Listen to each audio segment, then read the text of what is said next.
Arensvlei and Devil's Peak. Mackenzie says the respected performer and writer carried the spirit of the Western Cape in his humour, rhythms and language. The veteran entertainer was also part of the inaugural team when Cape Talk went live in October 1997. The minister commended Philander for his wit and his ability to draw deeply from the communities of the Cape, telling their stories with honesty and compassion. Camry Clark, Eyewitness News. Gold is trading at $5,156.40 an ounce.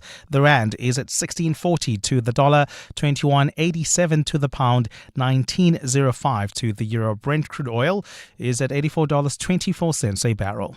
And in the traffic, we've got delays on the M1 North. This is between the Boysons Road exit and Carr Street. That's due to peak time delays there. There's also queuing traffic reported on the N3 South between Modderfontein Road and the Kilulis interchange. A cloudy day in store for Gauteng with scattered showers and thunder showers expected. The temperatures will peak at highs between 24 and 26 degrees. The top story in EWN this hour. Forensic investigator Paul O'Sullivan returns to Parliament today to continue giving evidence before the Police Ad Hoc Committee after storming out last week. EWN, in touch, in tune and independent. For the latest, visit ewn.co.za or download the EWN app. You're with Clement Manyathela On 702. Let's Walk the Talk, streaming on the Prime Media Plus app, DSTV channel 856. 92.7 and 106 FM.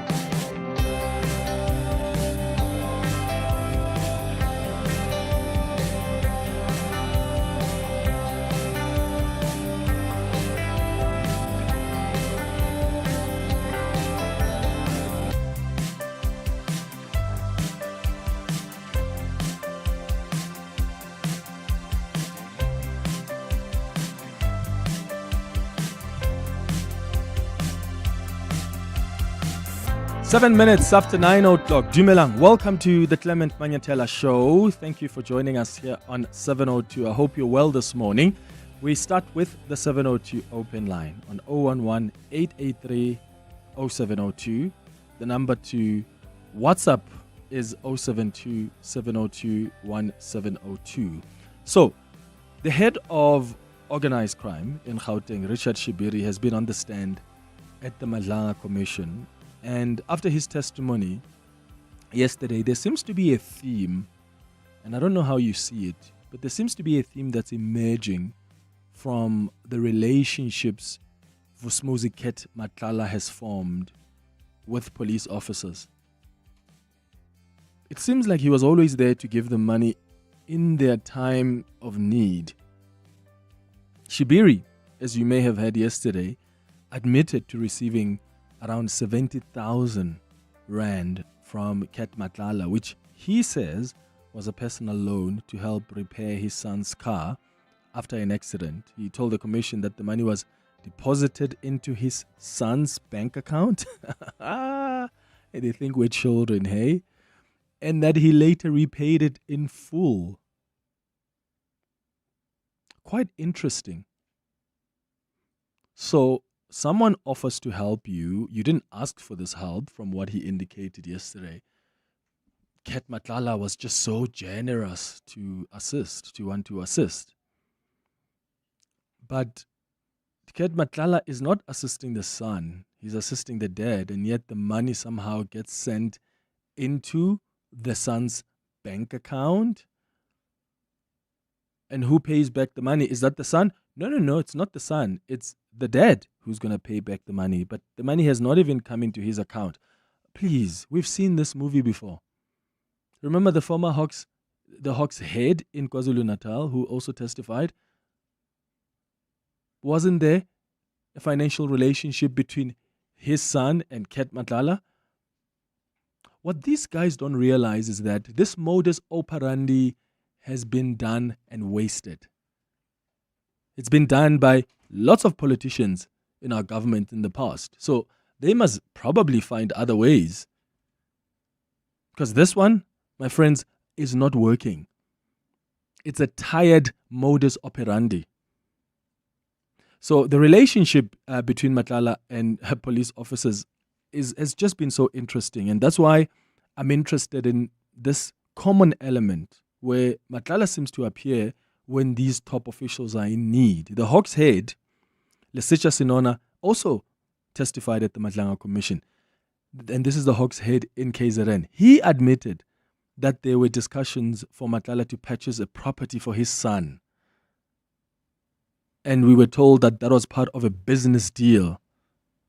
And Sinona himself wasn't involved in the deal, but it was his son who's involved in the deal. But he, Sinona, has actually a relationship with Ket Matlala. And there are instances where he helps Ket, where Ket is complaining about a contract that's about to be cancelled. He attends meetings with him that are intended to resolve that. They think we are children. Even with Shadrach Sibiya, who has denied all the allegations, what an allegation that's been made before by the police, because apparently they were told this by Ket Matlala, is that Sibiya himself allegedly received about 2 million rand from Matlala. He received a land, impalas, from Matlala. And of course, Sibiya has denied it. Matlala also says, no, my voice there, it must have been AI. Remember Brigadier Rachel Macheng, who also testified at the commission, who says, no, she was dating Ket. She also told the commission that she received monies from Ket Matlala, and she tried to position that as, oh no, these are monies that were due to me because I was in a romantic relationship with Ket Matlala. She received money from him and even asked him to purchase the weight loss drug Ozempic. And this is the same woman who at some point was going to oversee the contract of Matlala in the SAPS. And these monies were not bribery. They were just me and my person. He was just financing my life. And yet, you cannot see anything in the messages they send each other that seems to suggest sufficiently that these people are in a romantic relationship. What about the suspended EMPD chief, Julius Mkhwanazi? He disclosed that he took money from Matlala. He claimed that the amounts were small, 15,000, 20,000. But the banking records actually were produced at the commission, and that's when he admitted that he received over 70,000 rand. So when you place all of these allegations together, there appears to emerge a network of influence here where financial assistance, these personal financial favors, actually are the ones that blurred the lines between these private relationships and the official duties. Because with every single one of these people, there was something Ket Matlala was benefiting from them as a result of the official roles that they hold in the SAPS or in the EMPD. So why did these officers never ask their friends or family members for financial assistance? Why take it or ask it from this man? And was it not clear then when they were receiving these monies that this man was already in the papers, accused of some really serious crimes? My worry is we're not just talking here about the lower levels of the SAPS. We're talking about senior members of the SAPS who clearly, it seems to appear, at least to some of us, were potentially easily corruptible. Or maybe they were desperate. Or maybe they were greedy. How do you see it? Give me a call on 011-883-0702. The WhatsApp line is 072-702-1702. I also want to get your thoughts on the former Minister of International Relations, Naledi Pandor, who was speaking yesterday at the South African Human Rights Commission's National Conference on Humane Border Migration.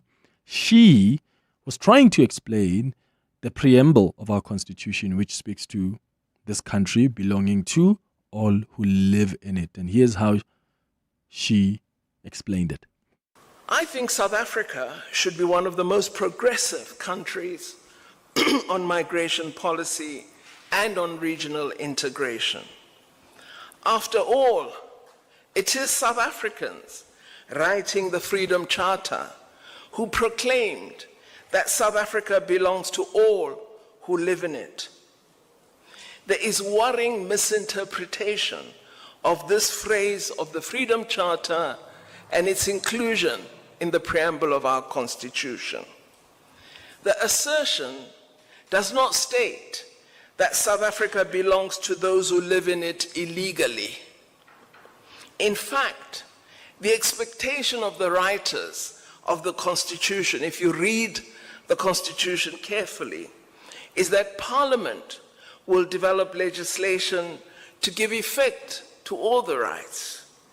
And as the Constitution states, laws may even be developed by our Parliament or be encouraged by the courts who would provide for the development of laws that give effect to the rights. So there is a procedure associated with the realization of the contents of the Bill of Rights. It doesn't ipso facto arise from the reference to a right. Do you think that the reason that we have got people who have taken advantage of our porous borders, people who have taken advantage of the failures in our police systems in this country, who come from all different countries, whether it's Nigeria, whether it's Zimbabwe, whether it's China, whatever country they come from, do you think part of the problem is that our constitution gives them that confidence to do so? Because South Africa belongs to all who live in it is a cornerstone principle originating from the Freedom Charter. And of course, technically speaking, it doesn't necessarily mean that everybody who's in this country lives here. I mean, there are tourists who come to visit. They don't live here. You've got asylum seekers who are still waiting to be officially recognized as asylum seekers or as refugees. They don't live here yet. I mean, they're here as they're visiting.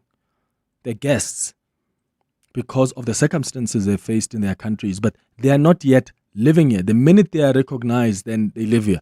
Or are we suggesting that what this constitutional principle means is whichever way you have found yourself here doesn't matter. As long as you are sleeping, you're waking up in this country, that is you living here. Because I think living here would mean these are the citizens, these are the permanent residents, these are refugees or asylum seekers who are legally here. These are the people who've got the legal requirements to come and study here or have got study visas here. Isn't that the actual meaning? That South Africa belongs to everyone who lawfully forms part of its society and commits to its democratic values. Let me know your thoughts. Because I have heard before that when you start complaining about foreign nationals who come to this country and take advantage, commit crime, some are here illegally, the minute you start raising concerns about it, then you are seen as, oh, but your constitution says all who live in it. Which is true, because even when you're here illegally, you can go to a public hospital. Our constitution allows for that. Even when you are here illegally and you've got kids, you can enroll them in our schools. Our constitution allows for that.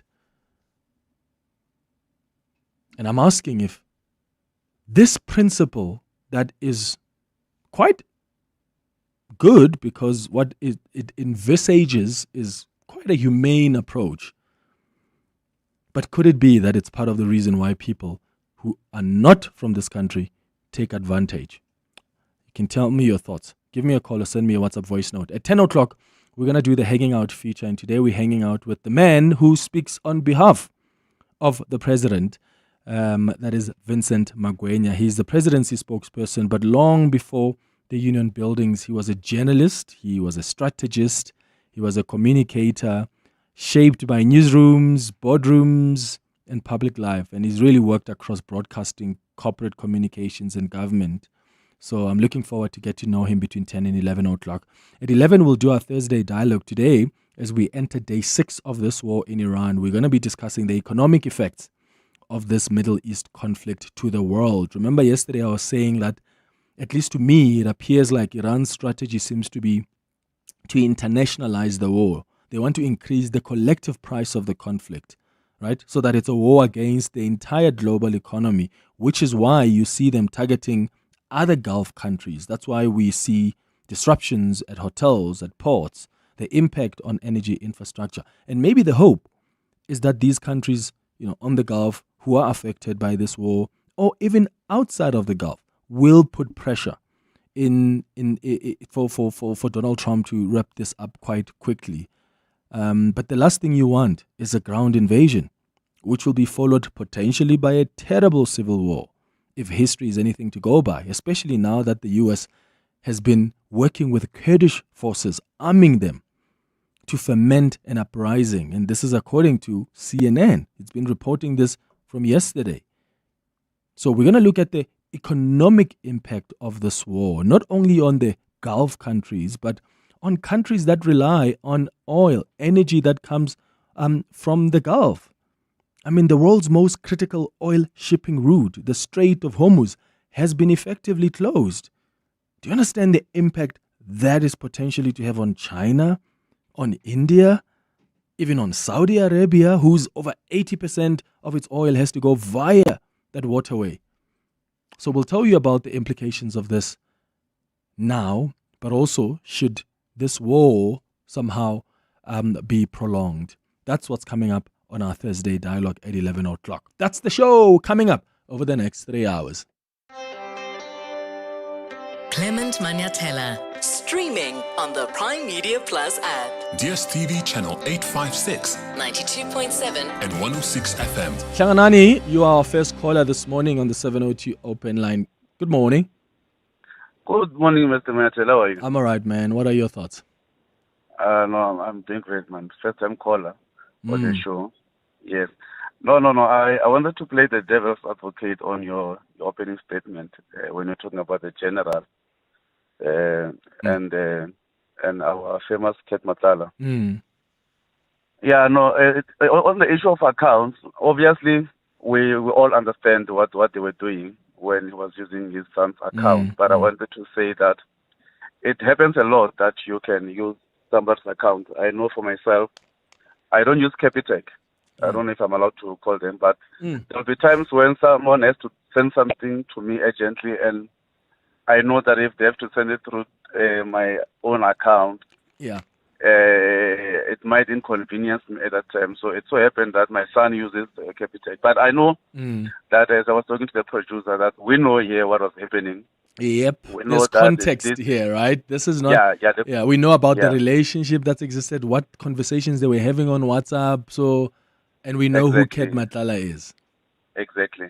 Yeah, so I was just saying that, we can't outright say that when that happens, it's just a sign of criminality.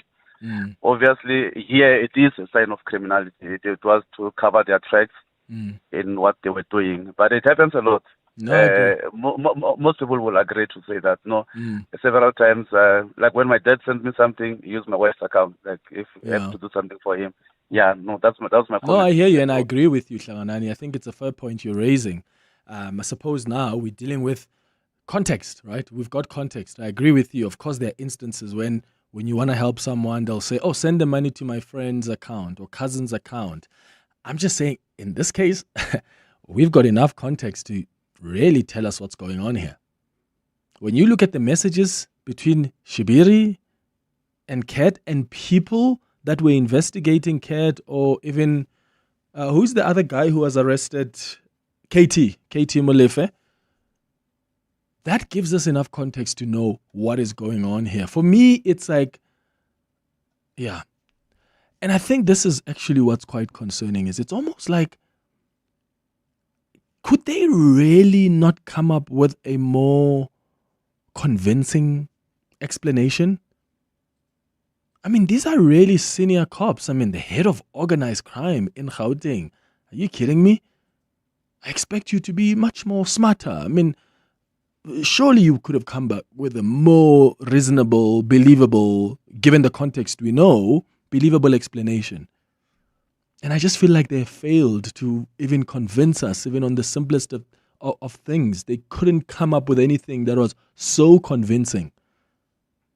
Which then makes me wonder, were they always the right people for these positions that they hold? I don't know. I'm just wondering.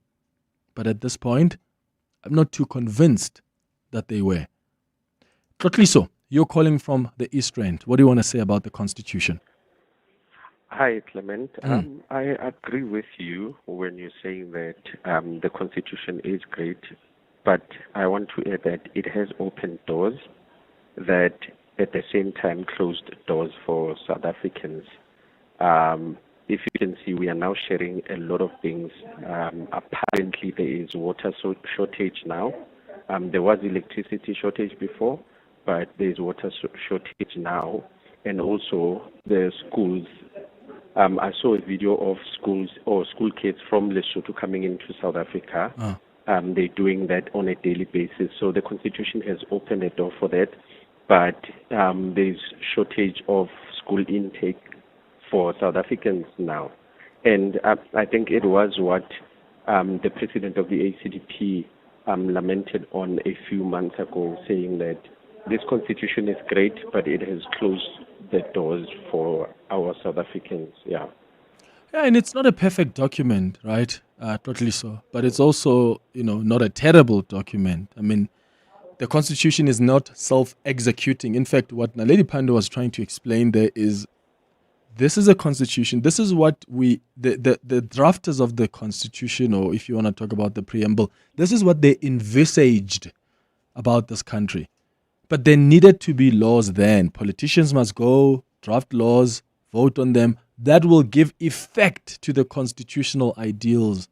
So I think we are stuck at a point now where there are these constitutional ideals, but some of the laws that have been put in place have actually opened up loopholes where this could be taken advantage of. And I think I'm serious about this, that there are even some foreign nationals who are here illegally who have quoted our Constitution, who said, no, but your Constitution in this country says this belongs to all who live in it. So I belong here. I have a right to be here. Sure, you do, but you've got a right to be here legally. You can't want to be so proud when you are here illegally and you want to quote our Constitution. It doesn't work like that. Thank you for your thoughts, Tlotliso. Wezo, what do you think? You're in Germiston. Hi, man. How are you? Sure. How are you? Good. Look, I wanted to explain this point of the human rights, what Naledi Pandor was saying.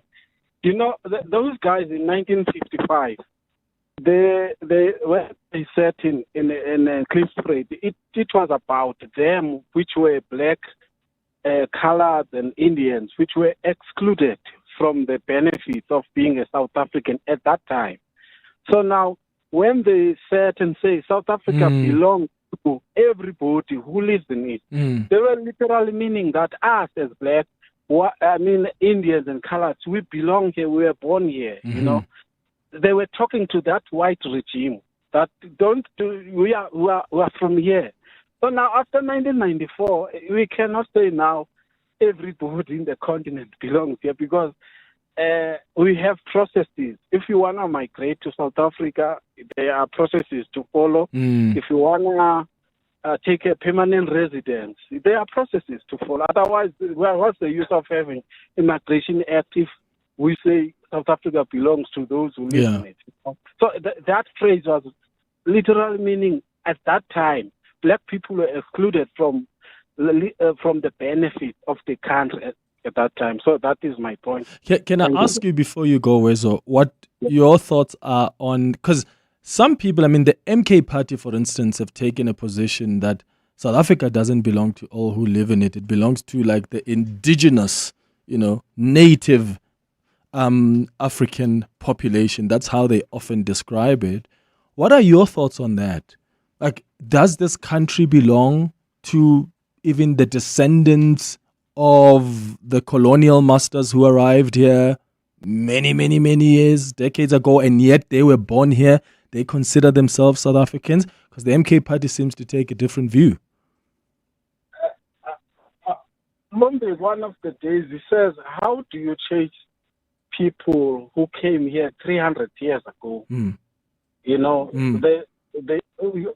was answering that, how do you chase those people? So what I'm saying is, whoever is from the continent, Mm.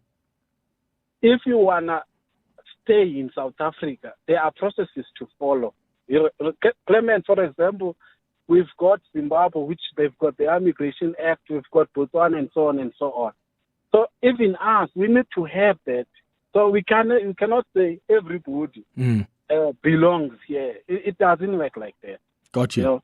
Wezo in Germiston, thank you so much. And I'm mentioning this thing of indigenous, Africans, because there are certain political parties that are trying to make that distinction.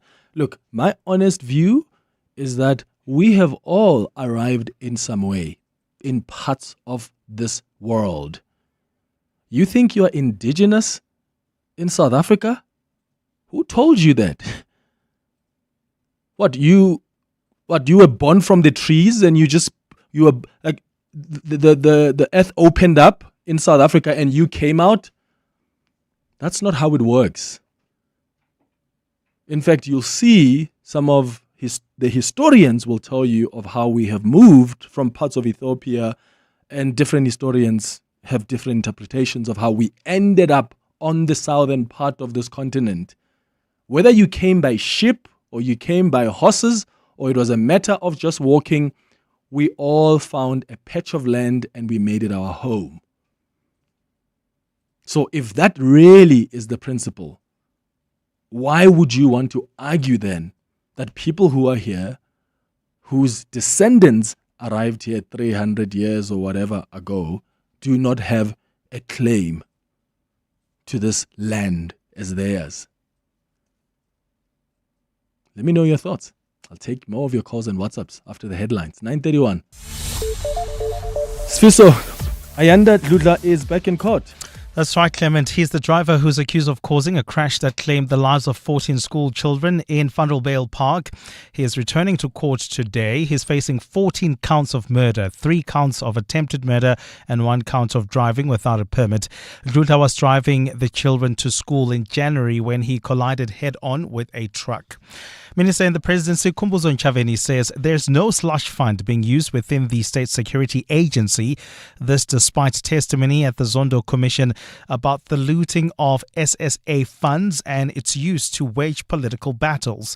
Answering questions in the National Assembly yesterday, Ntshavheni told the EFF its questions were misdirected and that all funds within the agency are audited and accounted for. And the head of International Monetary Fund says global economic resilience is being tested yet again by the latest war in the Middle East. Kristalina Georgieva says if the conflict is prolonged, it could affect global energy prices, market sentiment, growth and inflation, and place new demands on the shoulders of policymakers everywhere. And those are the headlines. This EWN and more at 10 or as it happens. EWN Traffic.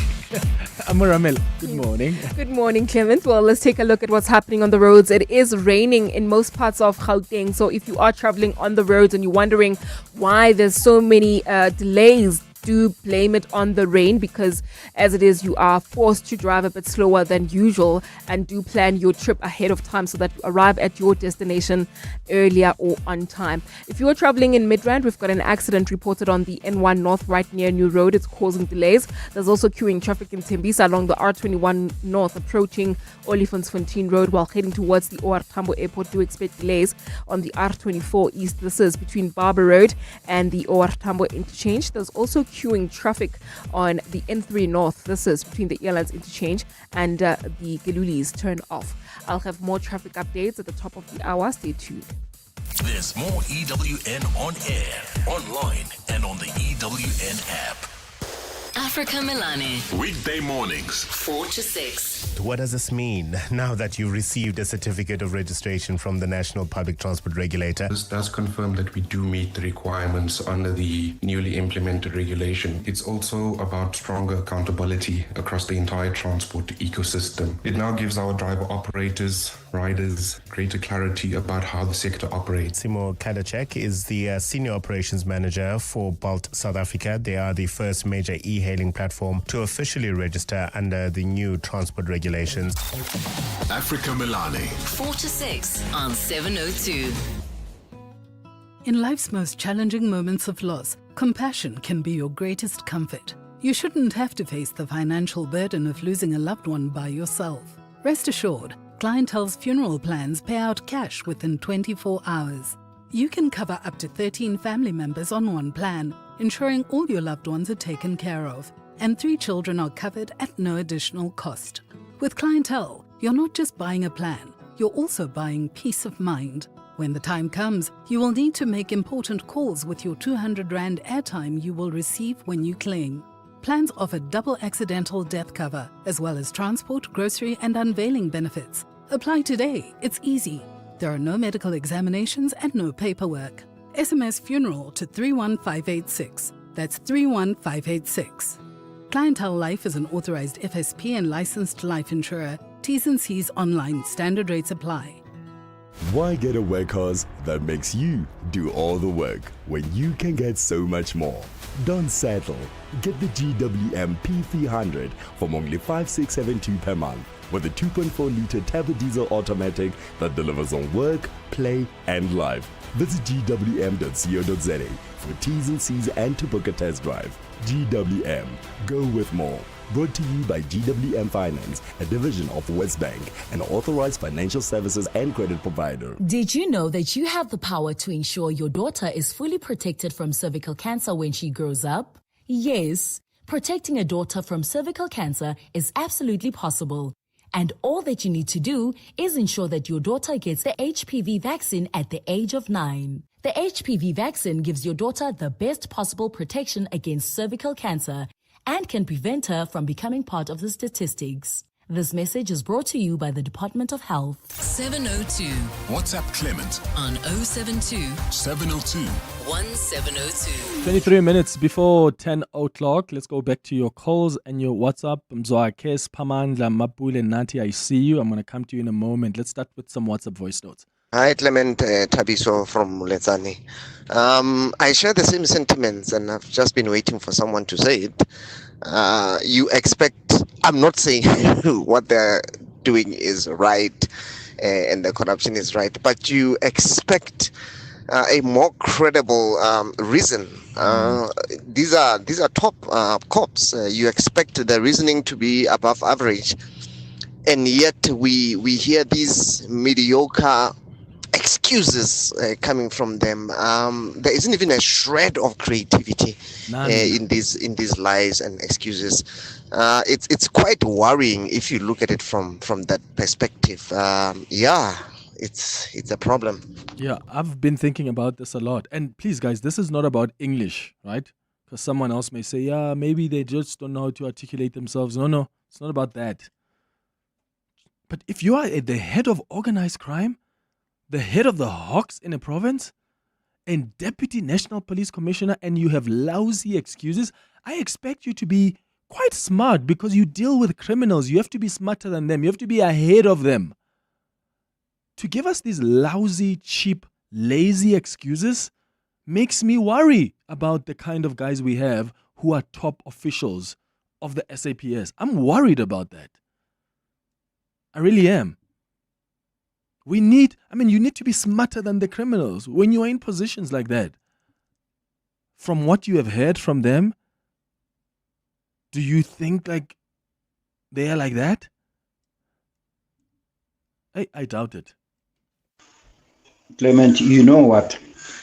Unfortunately, in this country of ours, where people will run, to protect people, even if everything is obvious.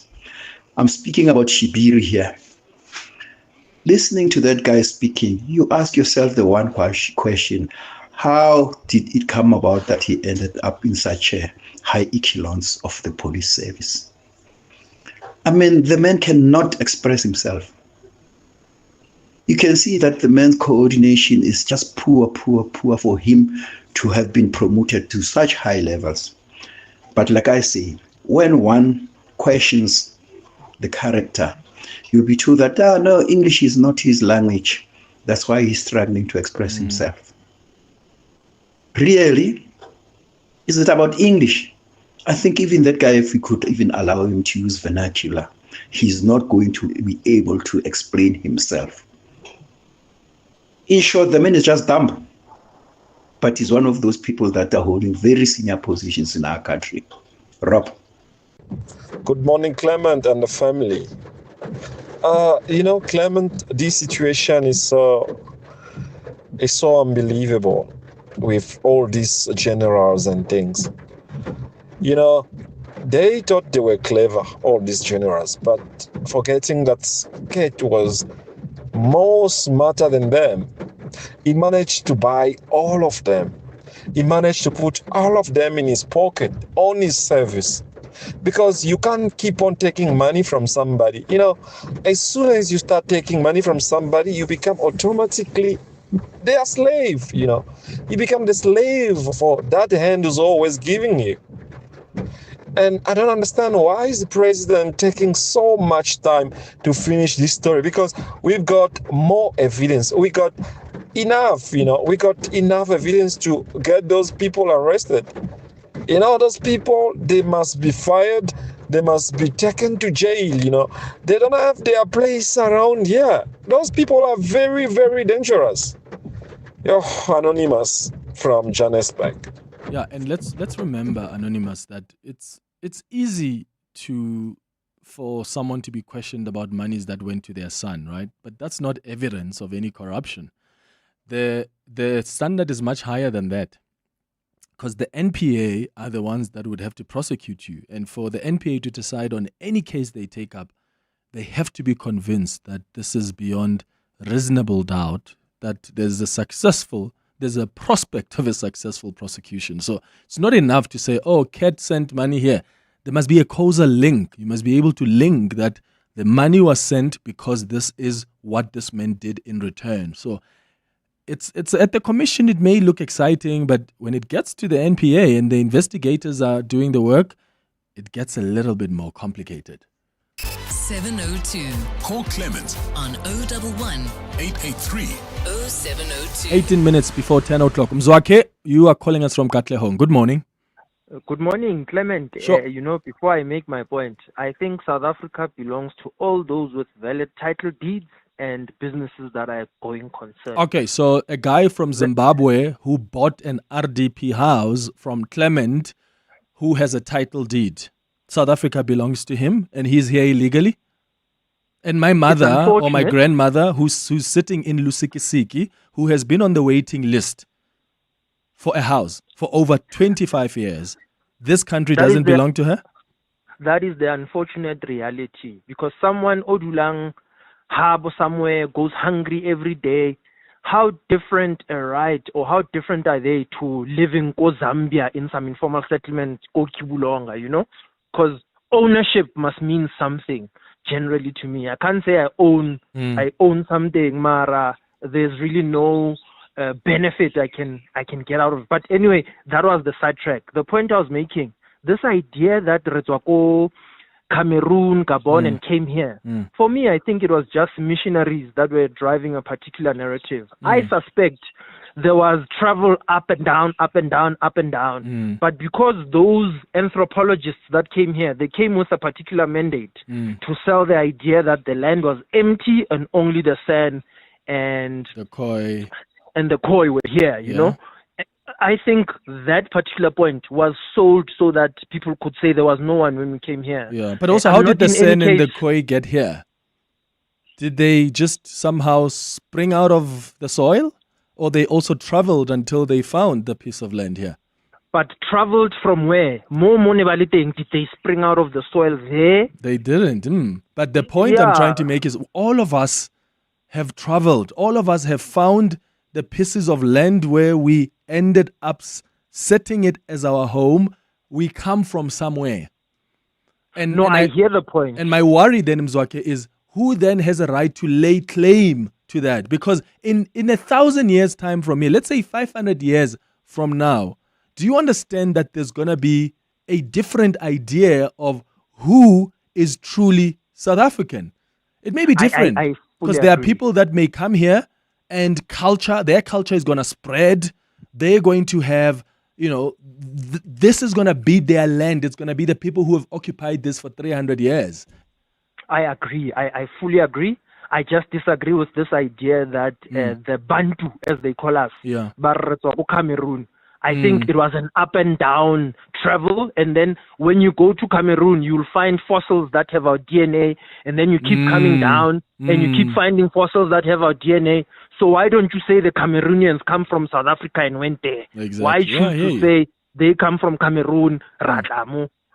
For me, that specific one, I always find it, I don't believe it. Yeah. All right, Mzake, thank you for your thoughts, my brother. Thank you so much for your call. Let's go to Spamandla in Reimsach. Spamandla, what are your thoughts? Good morning. Hi, Clement. How are you? Sure. All right.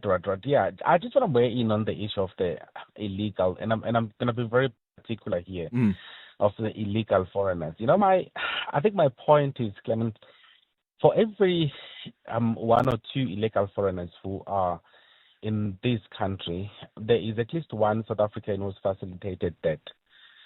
And I'm sure you're aware of the recent case of the high sort of profile officials from the Home Affairs that have been, it's still under investigation.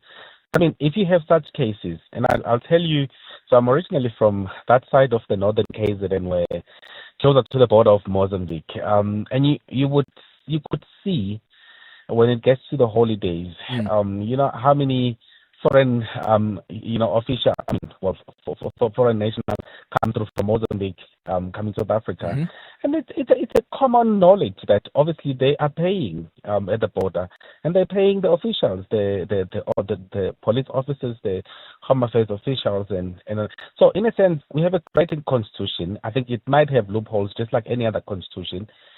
We have great policies, but the problem is South Africans are selling, the sovereignty of South Africa. It's not high official in sitting in the parliament, politicians. But I think it's just mere South Africans that are not. Yeah. Spamanda, I'm sorry, my man. The line is just deteriorating there, but I think we got the point you made in the beginning.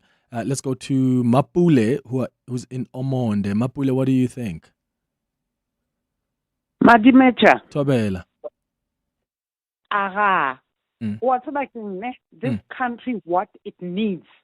We, the voters, we have to carve the roots to how this country should be run.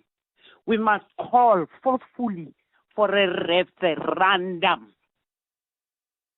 We need to call for a referendum and tell the politicians, do away with this constitution, Yabo Ramaphosa.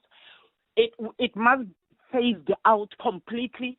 We must start afresh as a people, not as politicians. They have messed up this country. So we need to find a route that will take us to where we want how the country should be run. These people have messed up. We don't need their opinions. We don't need anything from them. Because when we were toying, there are children who have died, whose bodies haven't been found. A lot of blood was shed for this country. And we are being sold out. Yesterday, are you there, Madimeta? Yeah, yes, I'm listening, Mapula. Yesterday, I read a segment about Kanabarikimang Meo, Oko Nelson Mandela Commission. This country does not mean that everyone who is there, who is in South Africa, is a South African. Are no ways. Yeah, that's Naledi Pando. Yeah, and she was explaining, in fact, it's the reason we're having this conversation. I played her clip earlier on, explaining that what it means is you've got to be here legally, which is, of course, obvious, but for some reason, that can be used against us as well by people, some of whom are here illegally themselves. Mapula ino Omonde, thank you. Nati in Soweto, hi. Good, Siyaphila unjani baba? I'm trying to Clement. I'm pointing with regards to the indigenous people of this country. Here, Clement, we are the indigenous people of this country. Our grandfathers, all this history they've been talking about, For example, Clement, I don't know if you really understand. There's a tree called umsinsi. We call ourselves umsinsi okuyimilela, which means you are a plant that's grown there, that's born there. Umsinsi okuzimilela. Okuzimilela ayikuthi wafika watshalwa. I know we do have maybe some foreign people who come with plants, we plant them. You say we plant that their origin is from somewhere else. But umsinsi is originally from here. That's why we say it in a yeah. Even if when my father was growing up, used to tell me that your father, before rooibos, you could call it rooibos, your grandfather would send me to buy bush tea. Yeah. Because it represented Bushmen, Lontole. That's why it's called bush tea. They give it a name that is rooibos, and they wanted to claim because a lot of our sovereignty which is at risk under this spineless government. So Nati, what does it mean to say we've originated here? What does, because I mean, original to me sort of defines like the beginning of something, right? I mean, saying umsinsi, saying umsinsi means it's something that you found here, that you just, you grow up, not growing up here, but you appear like naturally. God gave you this space that is here you are umsinsi okuyimile. So sivuke nje la eSouth Africa.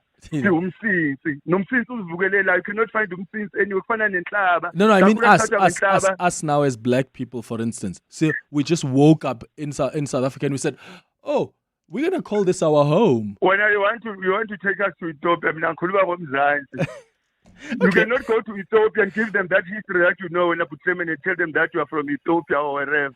I don't know. I think, Nati, for me, I don't know. And I'm not claiming to be a historian here. I'm just saying that from how I observe the world to operate is that people move around.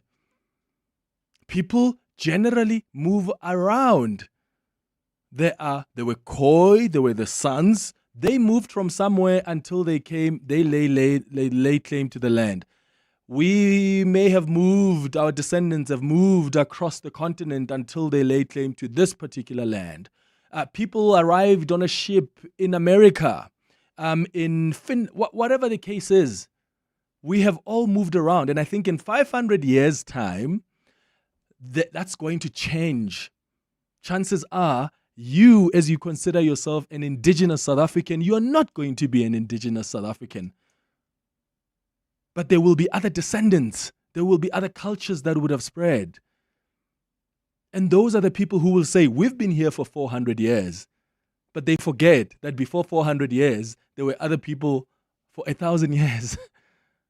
That's just how the world operates, I think. And to want to claim that we originated here, it's a bit tricky. It's a bit tricky for me. Rakwena, you are in Pretoria North. Hi. Yes, good morning, Clement. Sure. I want to say something on this one of the police. Yes, please, go ahead, my brother. Yeah, I think the biggest problem we have here, this is the result. You are reading what we have shown. Since 1994, we changed the standards of the police, we changed the ranks, we did a lot of changes there. And suddenly, a culture emerged of nepotism and making every person, and the recruitment standards were lowered. And the culture of corruption started building in because of the quality of the police that were recruited into the system. And after that, the whole thing went out of control. And you must understand that at that time, nobody ever thought that a day would come when Mkwanazi would stand up and say some of these things. Yeah.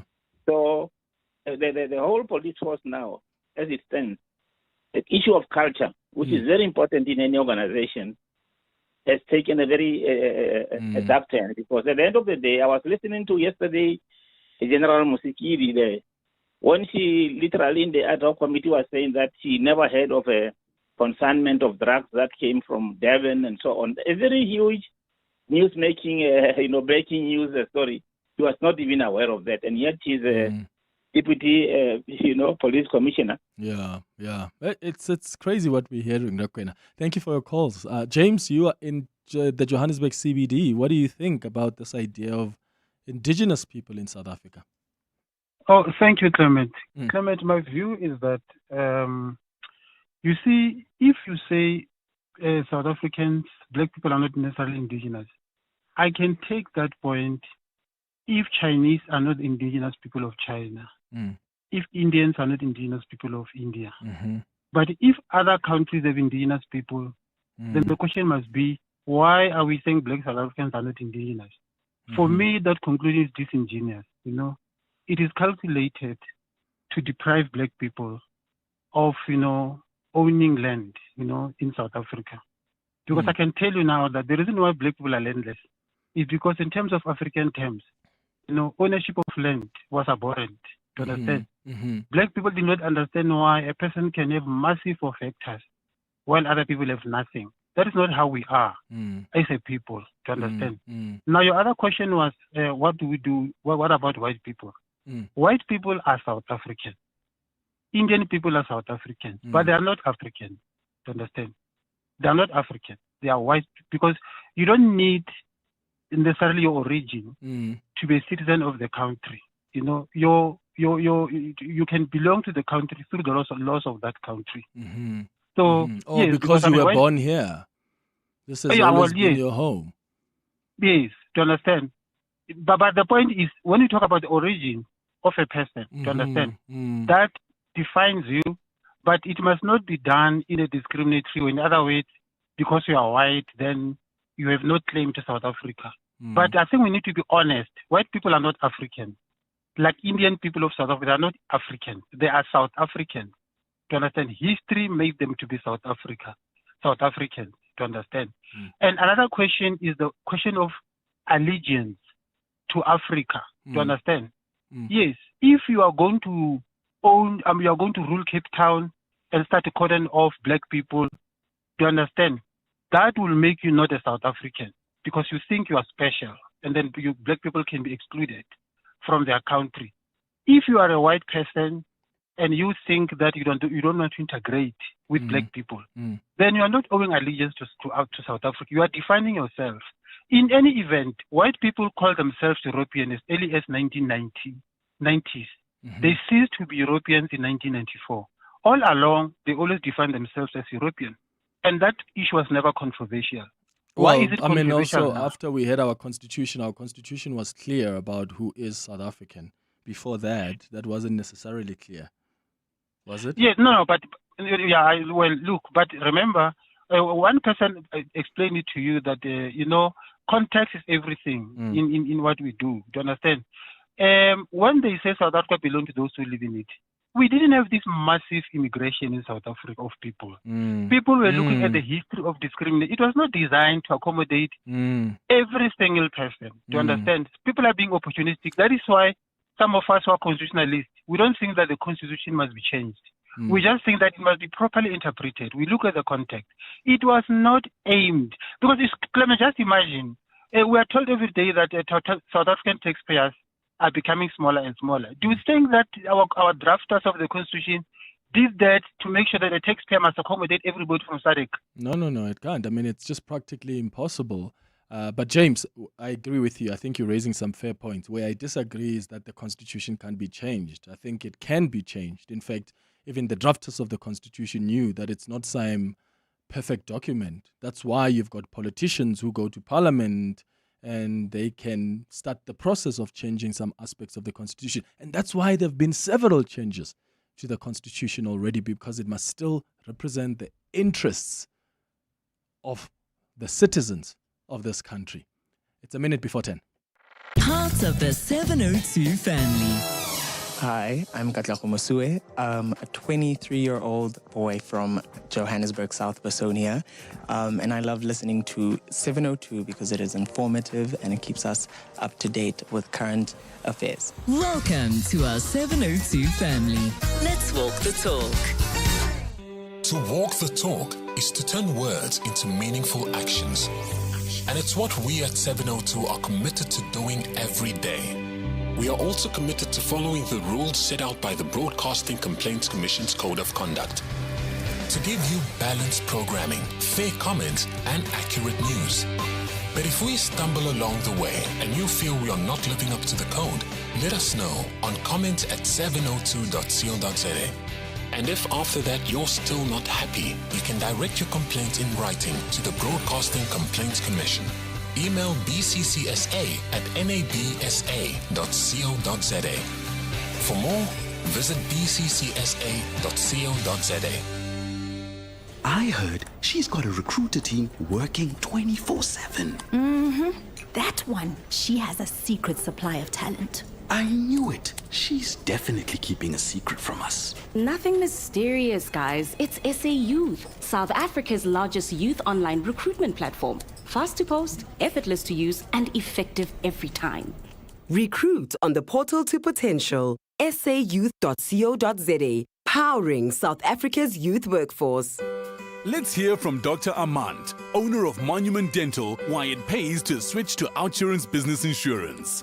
It was one call and I was covered immediately. We are very happy with the premium we're paying. I wish I did it sooner. For dentistries, general medical practices, and all other businesses, get a quote today and see why it pays to switch to OUTsurance Business Insurance.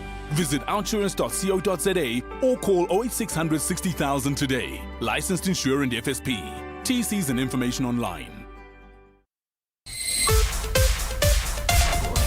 This is EWN.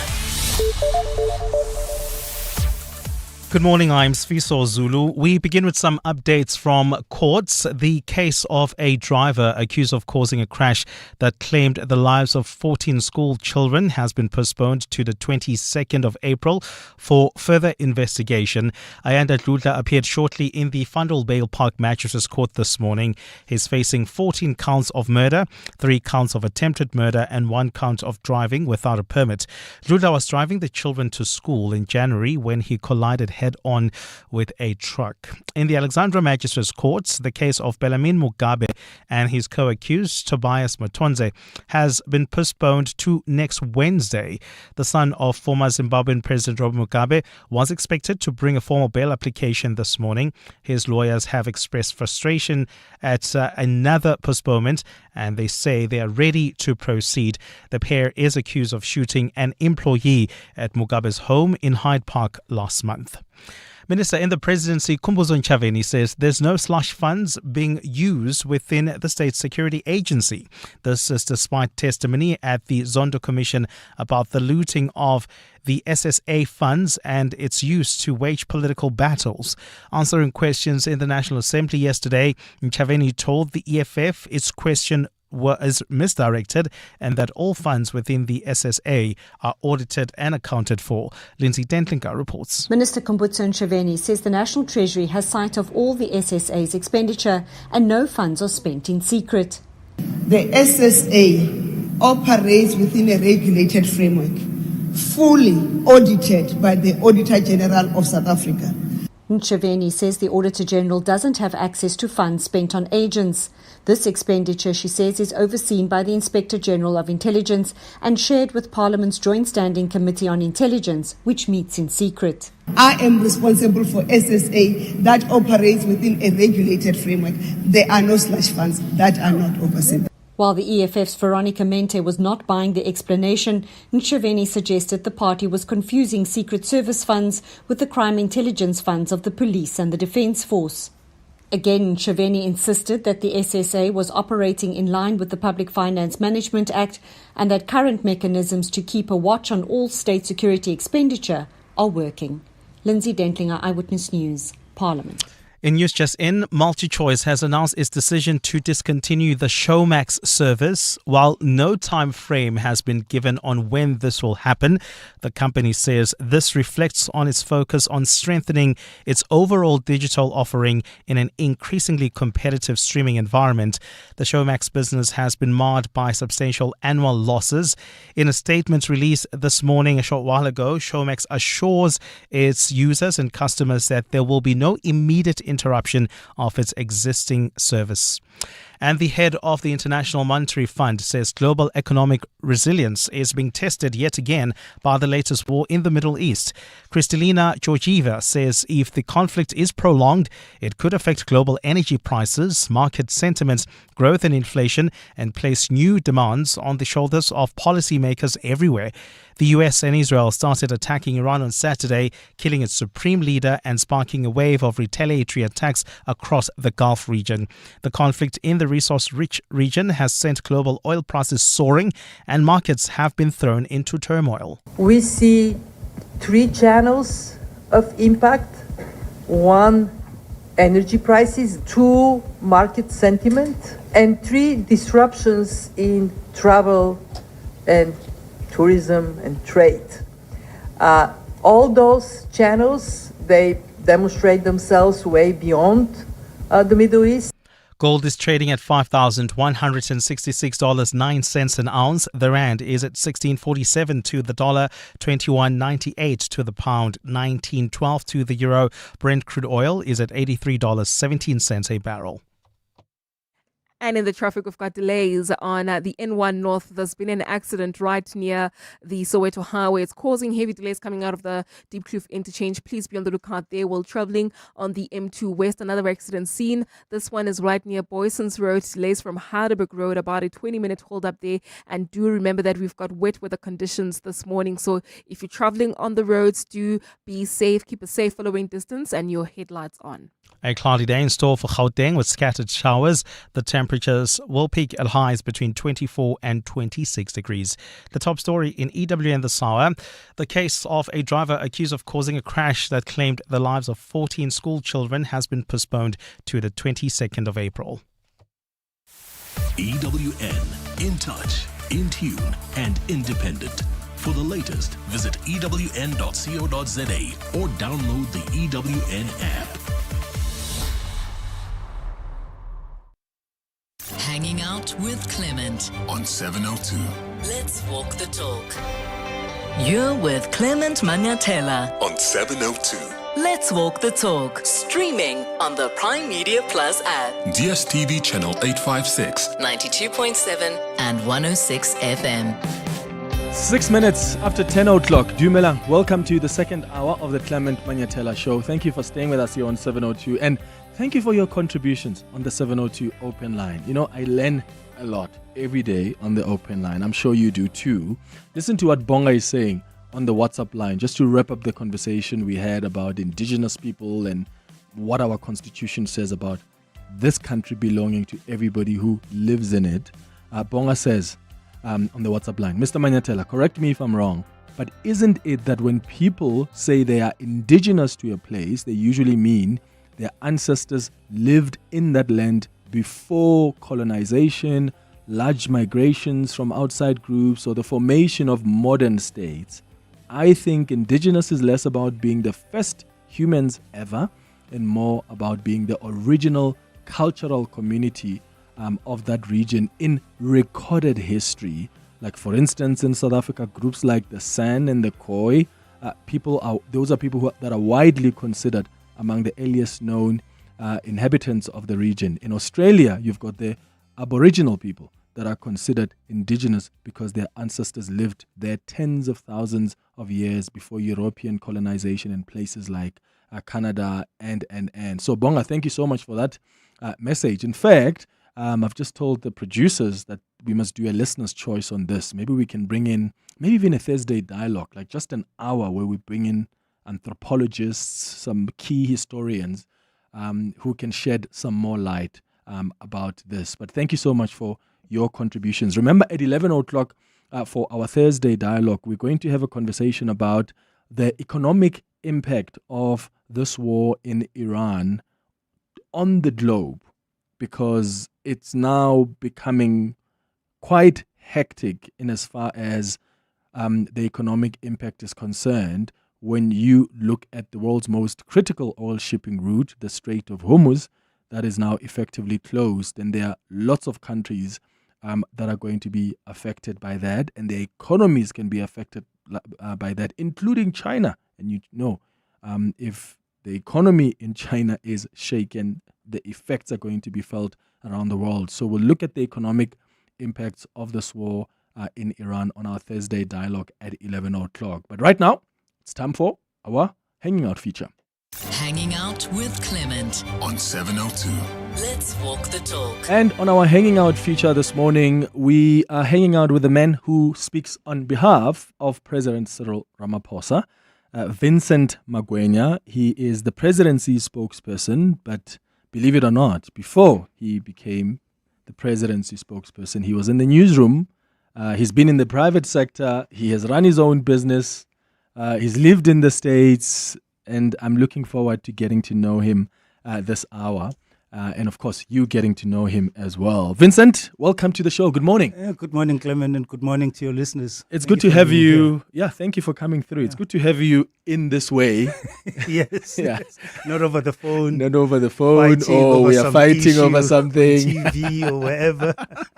Are you good though? No, I'm very good. Thank you. I must say, I'm surprised. And I said to Zintle, are you sure he's going to come? Because you're always traveling. And also, I mean, when you work with the president, I would imagine your phone must be on at all times. 24/7. And you must be ready to leave the country or the province anytime. Like I'm leaving tonight with him for the U.S. And I bet you've just arrived a couple of days ago from somewhere else. A couple of days ago, yeah. We were in Cape Town last week. Yeah. And so, yeah. How do you manage that? How do you survive with that? Especially when you guys have families and children. Because I'm sure you do want to drop off your kids at school as often as you can. But the job is quite demanding. The job is quite demanding. It's very consuming. You don't have a diary. The diary belongs to the principal. Your movements are determined by the principal's movements. So it's taken a bit of adjustment on the side of my family as well as myself.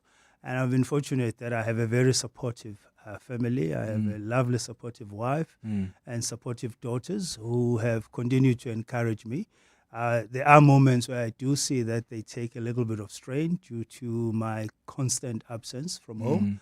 But at the same time, I think they do find fulfillment because they recognize that it's not just a job. It's a contribution that one can at least make to the country in support of the president. Yeah. So you've moved, and I want us to go to the beginning now, because you've moved between journalism, the corporate communications, private consultancy, now the presidency.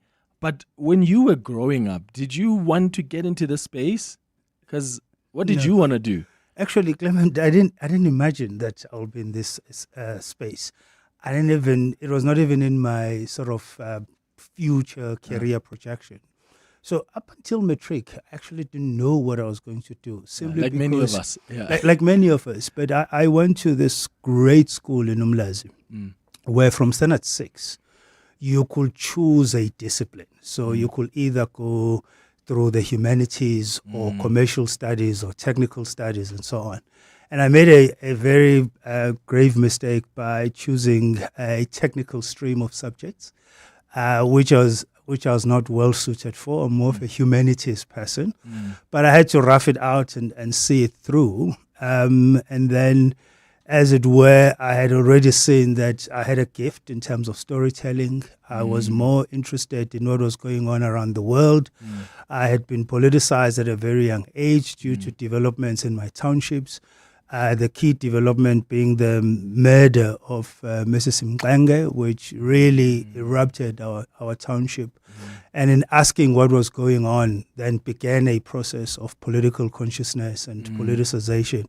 So then I went to study at the time at an institution that was called Technical Natal. I don't know if you remember. What you now have as universities of technology. Those institutions were referred to as technicons back in the day. And I studied television production and communication. Is that what you studied? That's what I studied. And from then on, I was very drawn to the actuality part of television. So I love news, I love documentaries. And I saw myself eking a livelihood in that space, but really fell in love with news. And as luck will have it, I got information that international news agencies were recruiting for the 1994 elections. And my first job was with Reuters TV. Oh, wow. That's like from 0 to like 1,000. Exactly. Landed Reuters, but actually ended up covering the elections for Worldwide TV News, which is now known as APTN, Associated Press Television News. based in KZN. So covered very historically significant moments of that time leading up to the elections and the elections themselves. And then kind of set off on building a career in the newsroom. But even in the newsroom, my progression wasn't linear because I started in the technical side of the newsroom as a sound technician in a news crew. I went on to do camera work. Yes, if you give me a video camera now, I'll show you flames. It's still in my blood. And while I was working for WTN, I recognized a gap that a lot of the local media outfits didn't have the capacity to dispatch their reporters to international stories for financial reasons. And I called up a legend at the time, Tim Kulu, Tolepim Tim Kulu at Ukhozi FM. And I said to him, look, I get sent all over the world and I cover these stories. I can give you radio clips if you want. You'll have to pay me a freelance rate. And in that way, I got myself into radio. So I could write because of what I had studied. So Reuters was sending you around the world? WTN was sending me around the world. So especially all over the continent, in conflict zones, in the Middle East. And so I started producing these short radio spots for Ukhozi FM in isiZulu. From Kuwait, from Ethiopia, wherever I could send to. And in that way, I started doubling up the sort of broadcast journalism as a video journalist, as well as radio reporting. And I would do live crossings from wherever I was. So when does Morning Live then come in? Morning Live comes in after a 4.5-year stint in the U.S. Okay. So I relocate back to South Africa. This is in the lead up to the World Cup. What were you doing in the U.S.? I was working, and strangely enough, the last 3.5 years of those 4.5 years, I was working for the Australian Broadcasting Corporation in their Washington bureau. And I left the ABC, did some freelance work around Washington. I networked myself quite easily and fairly quickly. I then relocated back home. I wanted to feel the excitement of the World Cup build-up. And I mean, South Africa was on a fantastic trajectory in terms of the economy, sentiment, and so on. And I wanted to experience that. And Phil Molefe, who was the head of the SABC Africa channel at the time, which was the predecessor, if you like, to the current Channel 404, called me to ask me to consider running a show that was called 180 Degrees. It was presented by the late Hope Zinda and Peter Ndoro. And so I became a show producer for 180 Degrees. And it was the first time I was studio-based and I was office-based a lot of the times, except when we're doing OBs, then I'll be out in the field. And I ran that quite successfully for about a year or so. And then Snooki Zigalala, who was the head of news at the SABC, along with people like Rapid and Nyana Mulete, felt that I'll be better suited in running Morning Live as the executive producer. And that's how then I got to run Morning Live. That's fascinating. That's so fascinating. Okay, I want to play some songs because I want us to also talk about how you ended up then in the private sector. Yes. As well. Before then, you became the presidency spokesperson. The songs you sent, I was saying to you when you walked in, like not even a Mapiano Nyana or Afro Soul or... Tell me about the kind of music you love listening to. Well, I love soul music. I love jazz. And now and then, when my children kind of twist my hand, I'll listen to Gqom and Amapiano. Gqom, yes. But, exactly. You know, coming from KZN, Gqom will be up there. But really, I want to settle into my music. I want to be uplifted from my music. And so you'll find me listening to soul music. You'll find me listening to Afro jazz and jazz mostly. Okay, well, let's listen to Stimela, Whispers in the Deep. This is one of Vincent Magwenya's favorite songs.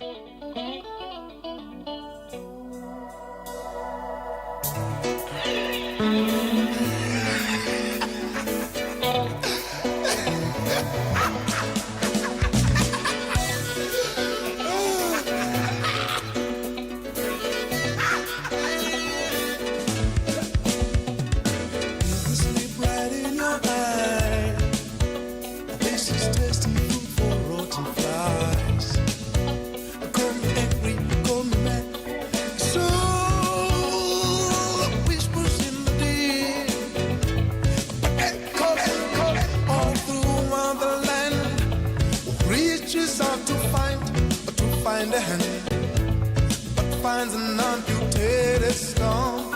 Who tells the story of the lonely and beats the rhythm of the free. I miss what I cannot understand hate.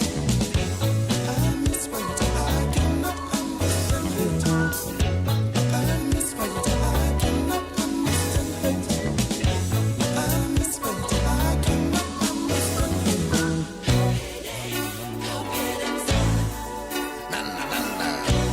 Whose souls are as true as a tree. Those as steady as a stream of knowledge and of pain, of one whose thoughts begin to wane. Now they're sleeping to return because their love blows out the fall. I can see your pointed finger, your eyes speak what you love. I miss what I cannot understand. I miss what I cannot understand. I miss what I cannot understand. I miss what I cannot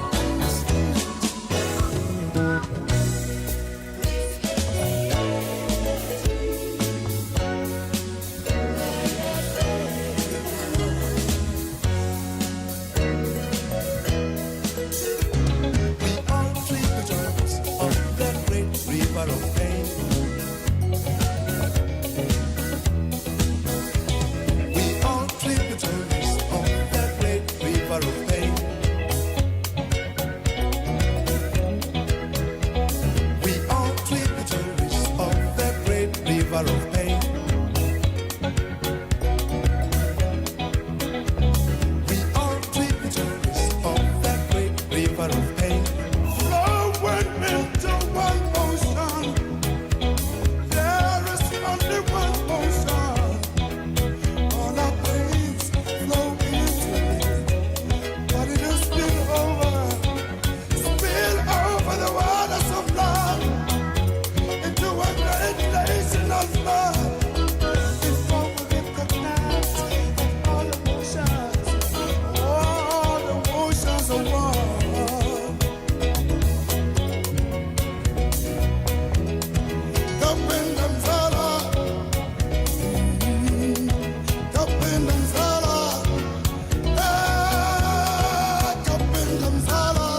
Wow.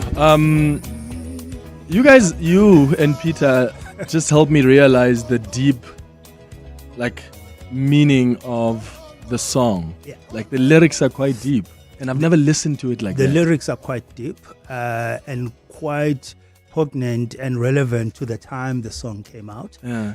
the era in which we were in as a country here in South Africa, but also just the sound of it. It was Yeah. such a fresh sound at the time.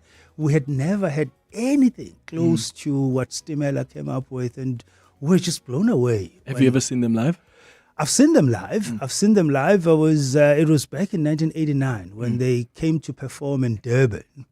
And I had to walk to school for a week because my grandparents wouldn't give me money to just go watch a concert.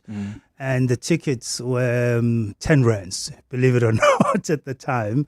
And I had to hassle for another 2 rands for transport, which I managed to get from my grandfather.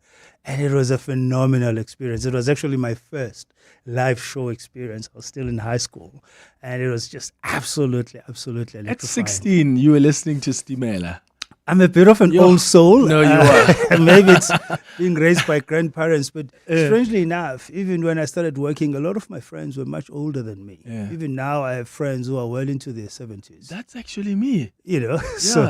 Yeah, that's fascinating because I've always had friends my friends are in their 40s, approaching 50s. Approaching 50s. So, yeah. So you're also a bit of an old soul in a way. I've always been, yeah. You know, I found out you worked for Standard Bank through Sim Chabalala. Yes. When I had him on the show, and I think we were having a chat on air, off air, And then he mentioned, I think you were just announced as the presidency spokesperson not so long ago. And he mentioned that you used to work for Standard Bank. Yes, I didn't know. I used to work for Standard Bank. So how my relationship with Standard Bank started? It started as a consultant. I was working for Magna Carta. I was responsible for the agency's Africa division. And I had been given a blank canvas to build Magna Carta's business on the continent and the capacity that will service clients in various markets. And we managed to successfully convince Standard Bank to give us their Africa business. And so then the relationship began. Then at a later stage, some executives felt that if I left Magna Carta, Standard Bank will also lose me. So I was then poached into Standard Bank. I was first responsible for Africa and international media relations. I then left the bank and went to the presidency. My first stint in the presidency with Jacob Zuma, with JZ as the president. This is 2009. This is 2009, 2010. That lasted what, a year? That lasted a year, and that was a very longest year of my life. So before I really committed career suicide, I then went back to the bank. Yeah, and I was now responsible for Africa communications in the retail division, but that was short-lived because then Sim and Jacob moved me to head the government relations portfolio. And that's when I was really working closely with Sim because that portfolio reported to him. And he's certainly been one of those individuals that have inspired me a lot. Yeah, he's such an inspiration. He's an amazing All right, let's go to some calls on 011-883-0702. You can also send us your WhatsApps if you want to send a voice note or a text on 072-702-1702. Let's start with Sizwe, who's calling from Soweto in Pimville. Sizwe, good morning. Morning, Clement. How are you? I'm all right, Sizwe. How are you? Yeah, fine. That man sitting there, I don't know him as Vincent. I know him as Mthokozisi. Mthokozisi. Yeah, umzukulu kaMazwane uMalithuli. I know him very well, and he knows me very well. I'm Luthuli. He knows me. Yeah. Mthokozisi unsizwa lo. Yeah, Madlandona, you're well. Yes. You know, ngiyajabula ukuzwa ukhuluma la, and I'm so happy for you. I've known you as a character of honesty. You've always, in your dealings, been honest, and I'm pleased to see you pursuing that kind of attitude of honesty, and this is what we need in this country. We see more as so perilous, where a number of things are being unveiled. So Abantu Bafana now and others who are honest, I believe will lead us somewhere. And so I thank God for you. No koko, no malume lapha eMbumbulu and all that. No, thank you. No, thank you. Mbumbulu is a place? Mbumbulu is a place outside of Durban, further south of Umlazi. Okay. Yeah. Well, Sizwe in Pimville, thank you for the call. Rich Mkondo, you're in Johannesburg. Good morning. Good morning to you, Clement. Hey, how are you doing? I'm doing well. I just wanted to say hi to Vincent there. Hey, It's Vincent. Yeah. Hey. Vincent and I worked together when I was at Reuters, and then he was at WTN, and we had our discussions on how journalism should shape up and so on, and we've come a long way. I'm so glad to see him having risen to even the presidency, which is quite good. And even now, I think he's one of those guys who's done the job differently than many other people who've done it in the past. I think coming close to Paxman Katlana right at the beginning, and Ronnie Mamiepa. So I'm so excited. Whenever I see him, I said, that's my man. Because, he inspires me as much, I hope, I inspired him when we worked together. Not even in South Africa alone. We were we worked in the U.S. together also. Yeah. That's beautiful, Rich. Thank you so Thanks much for the Rich. call. Yeah, thank you for the call. Mlimandlela Mdamase, you're in Johannesburg. Hi. Good morning, Clement, and Shomli. good morning to Vincent. I must make a disclaimer. Me and Vincent don't necessarily know each other. Yeah. But I must say that being a communicator in the space and being inspired by people like Pax Mankahlana, Ronnie Mamwepa, and so on, I must say some of us who have worked more closely with the ANC over time, were very apprehensive when Vincent was appointed because we really did not understand where is this one coming from. He's not one of us. But I must say, Clement, and maybe it's a different point that he can respond to under the GNU because he has been spokesperson before the GNU and currently. I have a view that he has really come out of his shell in the GNU moment. And I think it has brought more confidence to him, and I must give the kudos to him.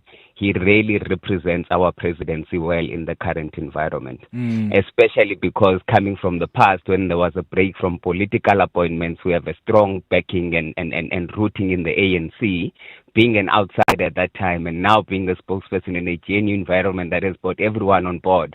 I don't think it's only his confidence, but I think even the president is even in a more comfortable position currently, and I think we can see it through him. And I must appreciate that he really represents us well, and I must give him his flowers while he lives. Absolutely. That Vincent, you are doing a great job. We appreciate you. We are watching you, and we'll continue to be critical where it's necessary. But I think at a country level, as patriots, you are representing the voice of our presidents and our government well. And big ups, my brother. No, thank you. Thank you so much, my brother. Thank you, Mli, for the call in Johannesburg. It's 10:31. More of your calls and WhatsApps after the latest in Eyewitness News headlines as we continue our conversation with Vincent Magwenya on our Hanging Out feature this morning. He is the Presidency Spokesperson, and we're getting to know him better this hour. Sfiso, good morning. Thanks, Clement. Good morning. The Tshwane Municipal Council is meeting to deliberate on corruption allegations leveled against the Metro's Chief Financial Officer, Gareth Mnisi. The allegations range from Mnisi's unexplained wealth, his undeclared interests, and misrepresentations on his CV. Today's council meeting will not be open to the public. Forensic investigator Paul O'Sullivan has returned to Parliament to continue giving evidence before the police and ad hoc committee after storming out last week. O'Sullivan is continuing taking outstanding questions from the evidence leader as well as members of the committee on allegations that he infiltrated police watchdog IPID in violation of the law. And sad news for subscribers. MultiChoice has announced its decision to discontinue the Showmax service. While no time frame has been given on when this will happen, the company says this reflects on its focus on strengthening its overall digital offering in an increasingly competitive streaming environment. And those are the headlines. This EWN and more at 11 or as it happens. EWN Traffic. Traveling towards Bedfordview, we've got an accident. It's really a major one. It happened on the N3 South right near the Kiluli's interchange. Delays as you come out of Waterfontein Road. Do expect about a 20-minute hold up there. While traveling on the Mark 1 South, queuing traffic between Grayston Drive and Houghton Drive. There's also queuing traffic on the M1 South towards Braamfontein, right at the double-decker section. Delays coming out of Empire Road. Please be on the lookout there. If you want to avoid the scene, you can still use routes like Annette Road through the Braamfontein area. Then traveling on the M2 West, we still have got queuing traffic between Heidelberg Road and the Crown Interchange. In Diepkloof, that accident is still there. It's right on the N1 North before the Soweto Highway off-ramp. Delays coming out of the Diepkloof Interchange. Please be on the lookout there and approach with care. I'll have more traffic updates at the top of the hour. Stay tuned. There's more EWN on air, online, and on the EWN app. Aubrey Masango. Weekday evenings, 8 to midnight. What I believe is a bigger part of the war that is taking place at the moment. I am intrigued by the propaganda war. I've been watching how there seems to be a pattern. Certain demographics of people will sympathize with one side. Broadly speaking, you'll see that most Westerners, perhaps even white folk, will be more sympathetic to America and Israel. And most black folk and people who were once colonized will be more sympathetic to the Iranian cause. Aubrey Masango. 8 to midnight on 702. 702. This Saturday, art, fusion and music will fuse together for one unforgettable day. The Mahindra Fusion Fest 2026, powered by 702, goes down at Sunbed Arena and it's going to be a cultural revolution. Muesli is hosting with live performances from Daliwonga, Focalistic, Kurt Darren, Claire Johnson from Mango Groove, Zing Umalo, the Tswane Gospel Choir, and more. Get your tickets now at Ticketmaster. Complete a test drive at your nearest Mahindra showroom and stand a chance to win the Mahindra XUV 3XO. T's and C's apply. You may regret pulling a muscle while trying to impress that someone at the gym. But with Outsurance Essential Car Insurance, you'll have no regrets covering your older car at a much lower premium. And you get third-party cover up to 1 million rand. Get Outsurance Essential Car Insurance today for unfinanced cars older than 5 years valued at less than 130,000 rand. SMS SAVE to 45363. That's SAVE to 45363. Licensed insurer and FSP. TCs and information online. More than 5,700 cases of cervical cancer are reported in South Africa each year. Sadly, more than 3,000 women in our country die from this disease annually. But there is hope. We have intensified the war against this deadly disease. Over the past few years, more than 3.6 million girls have benefited from the HPV vaccination program that protects them from cervical cancer. We are accelerating this program to ensure that millions more of our young girls are protected from this preventable disease. The success of this campaign depends on collaboration among all stakeholders, especially parents and caregivers who are required to give consent for their daughter to participate in the vaccination program.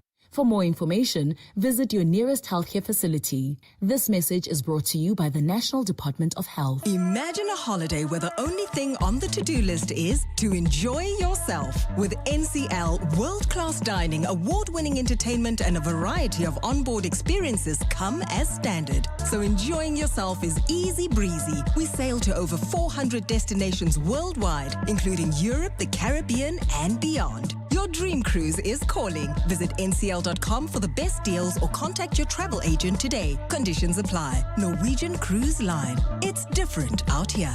Hanging out with Clement on 702. Let's walk the talk. 24 minutes before 11 o'clock, Vincent Magwenya is on our Hanging Out feature this morning. Normally, we speak with him over the line and, we fight about things and we try get information about what the president's decisions. But today we're getting to know him. And I think you can attest to this, but he is honestly one of the country's most seasoned communicators, in my humble opinion. And a lot of you seem to agree. So let's take some more calls as we continue our conversation and some WhatsApps as well. Milton Nkosi, you're in Johannesburg. It's like all the people you've worked with are now calling in. Hey, Milton, good morning. Good morning, Clement. Sure. Good morning, Vince. It's Mil.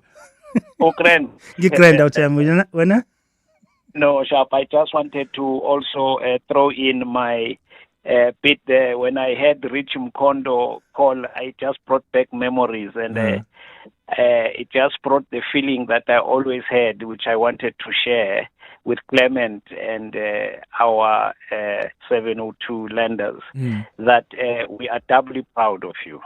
Thank you. You are handling the job, which is a highly pressurized cooker, as cool as a cucumber. It's impressive to see on a daily basis. There are many people who do their jobs in private, and we don't see the pressure they come under. Auditors, accountants, doctors, and so on.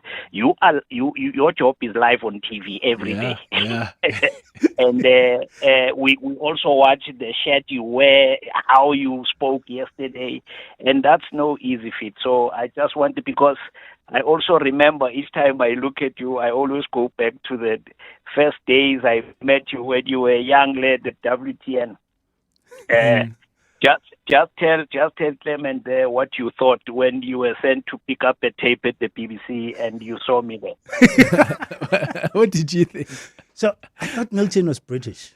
Really? Yes, because no, I didn't know there were a lot of black people that worked for international news agencies. I had met John Mkhize Dinky, as we call him. I had met others like Prarich and so on. But I thought Milton was British because when I greeted him, he said to me, "Hi." with a slight British twang. Yeah. And then later on, somebody says, "Did you see Nkosi?" I'm like, "Nkosi who?" Oh, yeah. So, and with his light complexion, I was convinced. Yeah. That, English, and English, So afterwards, I learned he's a Kasi boy from Soweto. Yeah, beautiful. Yeah, Milton, thank you for the call, brother. No, thank you. Keep it up. And we had a picture, our spokes who, may God bless his soul, who passed away 2 weeks ago, our old colleague, posted a picture early this year of you, Vincent, and I, and two others in Angola. Yes. You look so young then. I think you still look young even now. We're covering Princess Diana's visit in Angola. Oh, wow. That's what we're in Angola for. There's Judah Ngwenya, the late Judah Ngwenya in that picture. The late Jacob Makoma as well is in that picture. He was the producer at SAFM. And before he passed away. So, I saw the picture. I actually have that picture at home. Yeah. So, Princess Diana's visit. Princess Diana's visit back then. That's so cool, because we watch that now in the documentaries about when she was here. What would you say have been some of the most, moments in your career that were so significant? Because you've witnessed, a lot of moments. Yeah. And you have sat across the most important people in society. What have been the defining moments, would you say, for you in your career? It's a very tricky question. Throughout, Clement, I think the interactions that I got to have with Madiba, for example, whether they be casual interactions or serious interactions, were highly inspiring. I was still in awe, a little bit starstruck. I was quite young.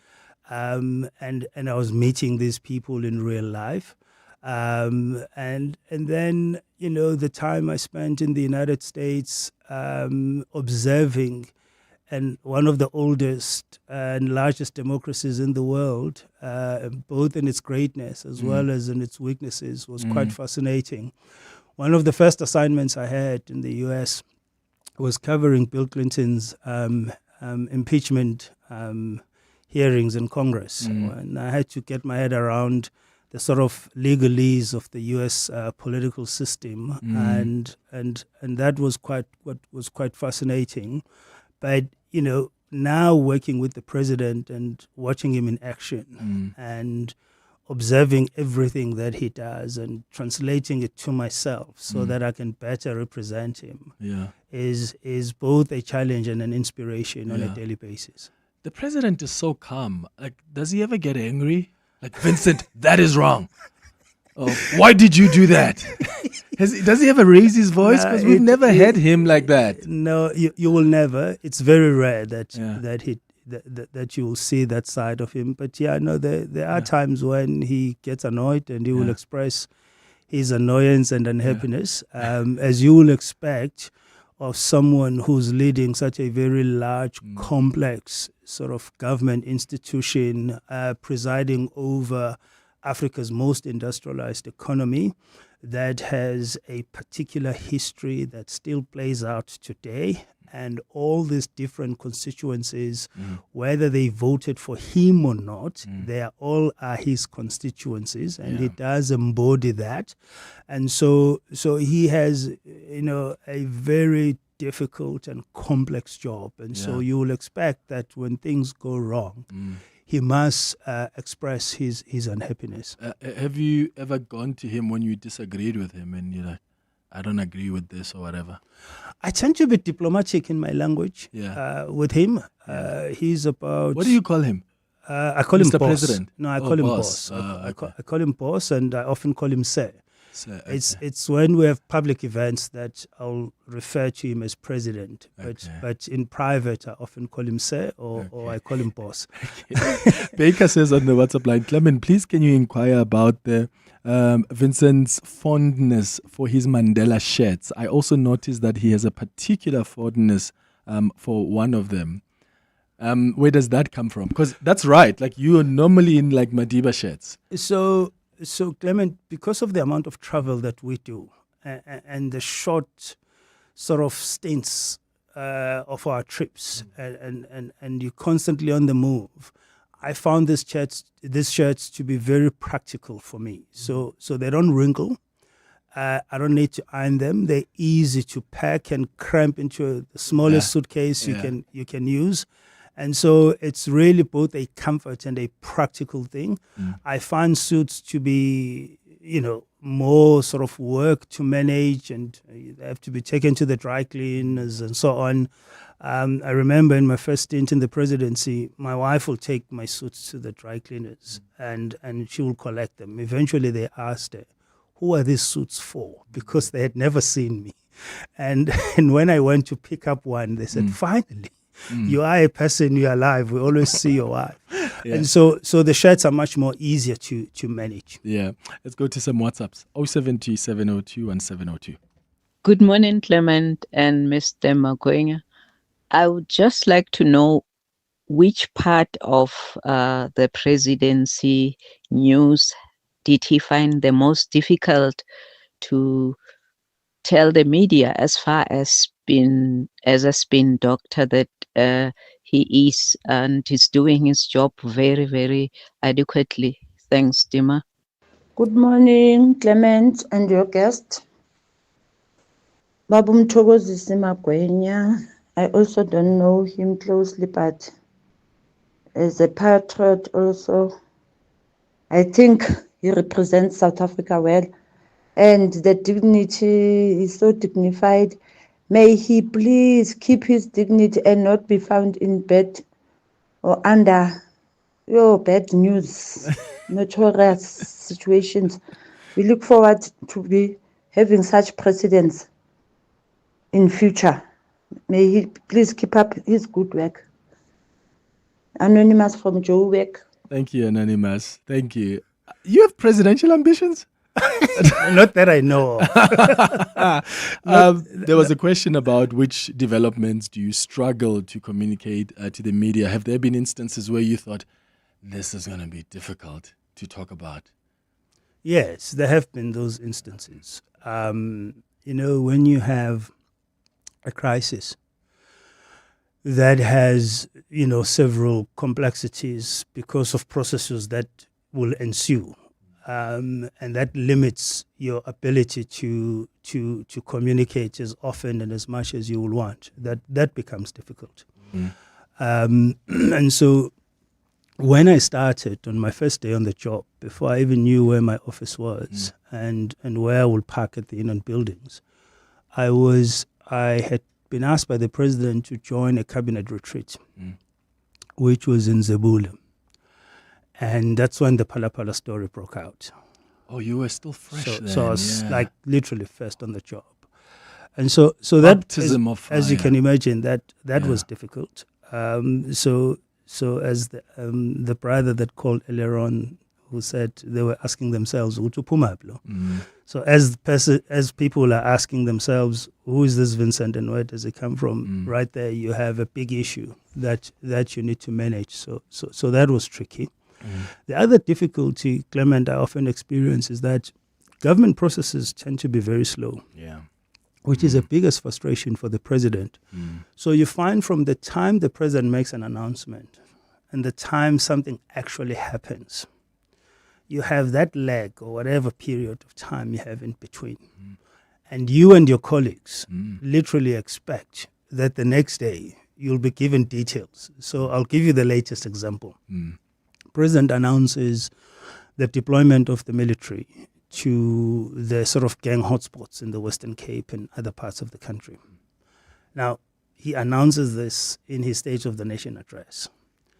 But following the announcement is a lot of work that now law enforcement agencies must do, because it's not just the military alone. In fact, it's a police-led operation, and the police must now lead the planning process in conjunction with the military to get to the point where they can give the president the exact numbers of force members that will be deployed, the cost of the deployment, the period of time they think that the deployment will take, right? Now, that takes time in terms of planning, in terms of putting together. And so in between, you have to, sustain the message and the commitment that this is going to happen, at the same time, you have to respond, when is it going to happen? And so getting that balance right is often tricky, right?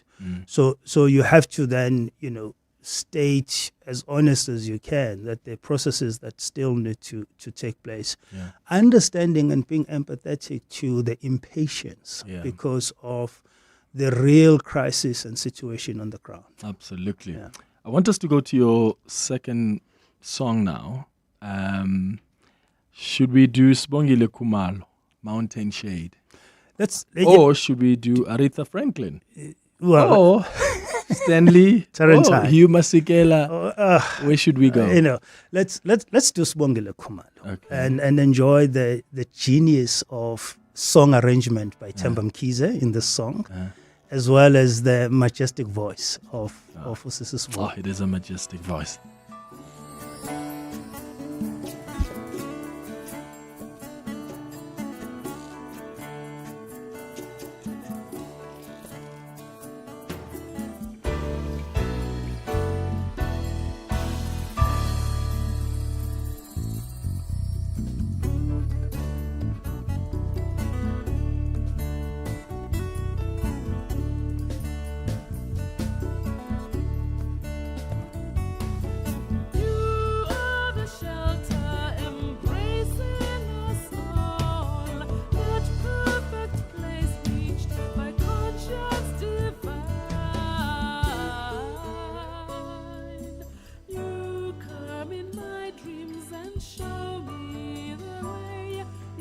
Guiding light and my inspiration, my guardian angel, my mountain shade. In pain unfathomable, unimaginable, there to comfort me, there to guide me when I go astray. Mountain shade, gracious host, mountain shade. It is your grace that has taught us serene elegance, love. There's none to compare. Just as the rain soaks the earth and feeds it to lush, is your smile so vast? Is your strength? It knows no bounds. Rejoice where there's love, where there's light and forgiveness, peace and serenity. Gracious host, mountain shade, you're my guiding light, unconditional. You're my guiding light, mountain shade. You're my guiding light, unconditional. You're my guiding light, mountain shade.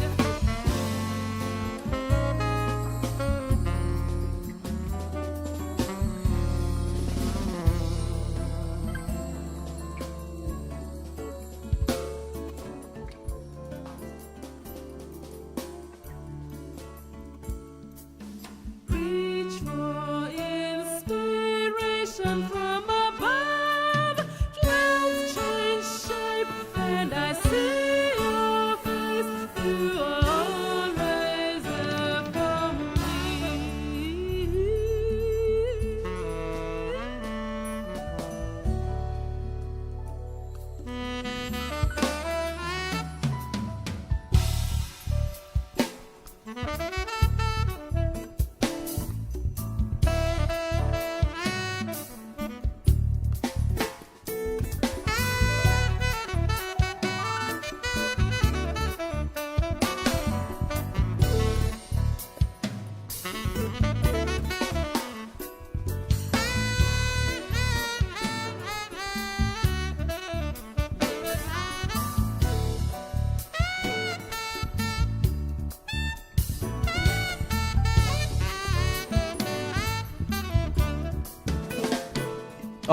That's a beautiful number there.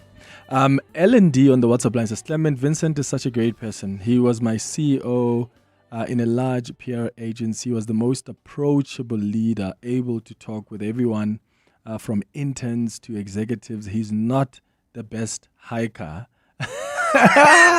Ask Table Mountain. Do you hike a lot?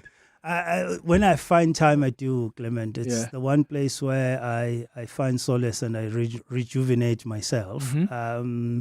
That Table Mountain hike was my first one. Mm-hmm. And these young boys launched me into it a day after a Christmas party, after numerous consumables, as you would imagine. Of course it will be tough the next day. So it was tough. But I went back and with 2 hiking sticks this time around. Yeah. And I managed to conquer it, But I love hiking. Yeah. Thabo, you calling us from the Johannesburg South. Hi. Ngiyaphila bhuti wami. Unjani All wena? right, Thabo Matlari here. I wanted to check with you if do you ever get an opportunity to hike during your official trips?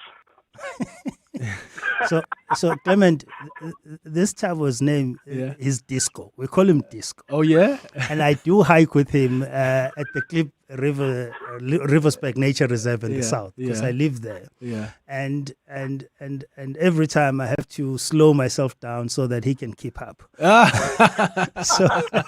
No, can you confirm or deny that?